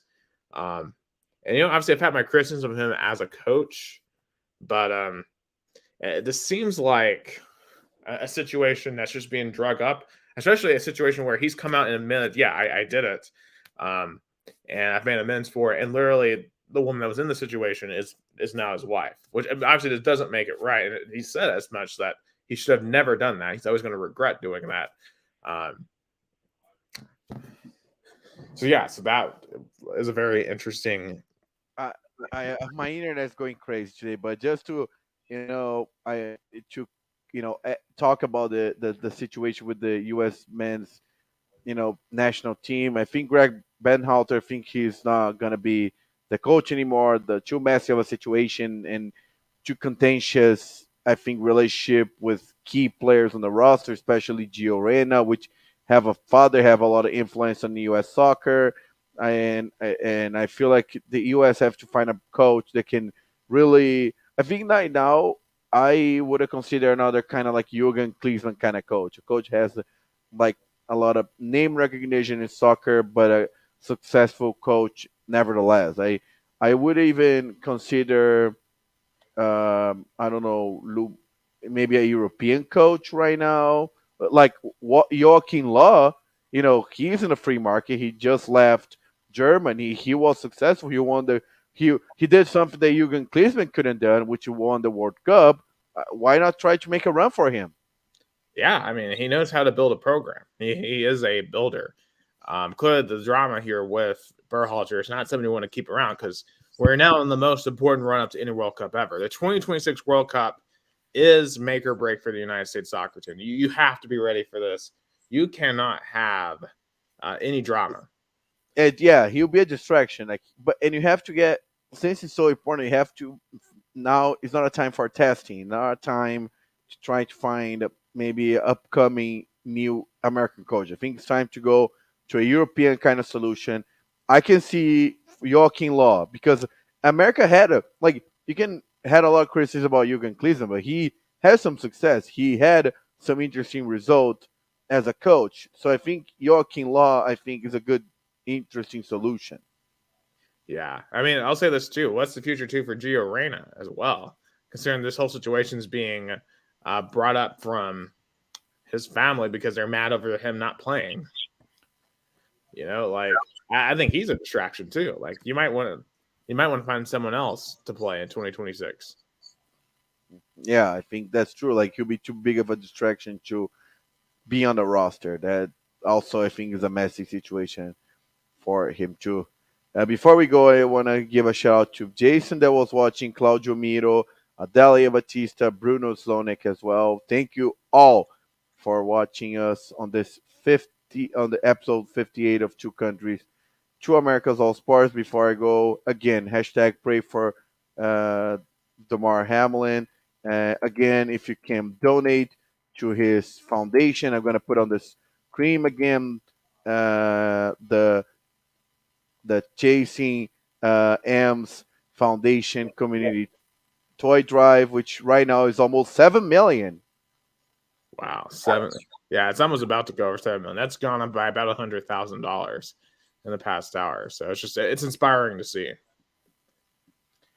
Yeah, so it's really inspiring to see. So again, thoughts and prayers for Damar Hamlin, and again, we'll see what's going to happen in the last week of the regular season in the NFL. We have college football national championship on Monday, and then we're going to be analyzing all that. But that's it for episode 58 of Two Countries, Two Americas, All Sports, the only podcast that talk both American and Brazilian sports. I'm Gustavo Tomazeli here in Americana, Sao Paulo, Brazil. And I'm Nick Hill from Chattanooga, Tennessee, the United States. You've been watching the only sports podcast that discusses the Brazilian American sports, Two Countries, Two Americas, All Sports. Hope you and your loved ones have a great 2023.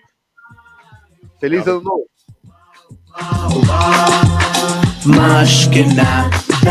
Black Eyed Peas came to make it hot.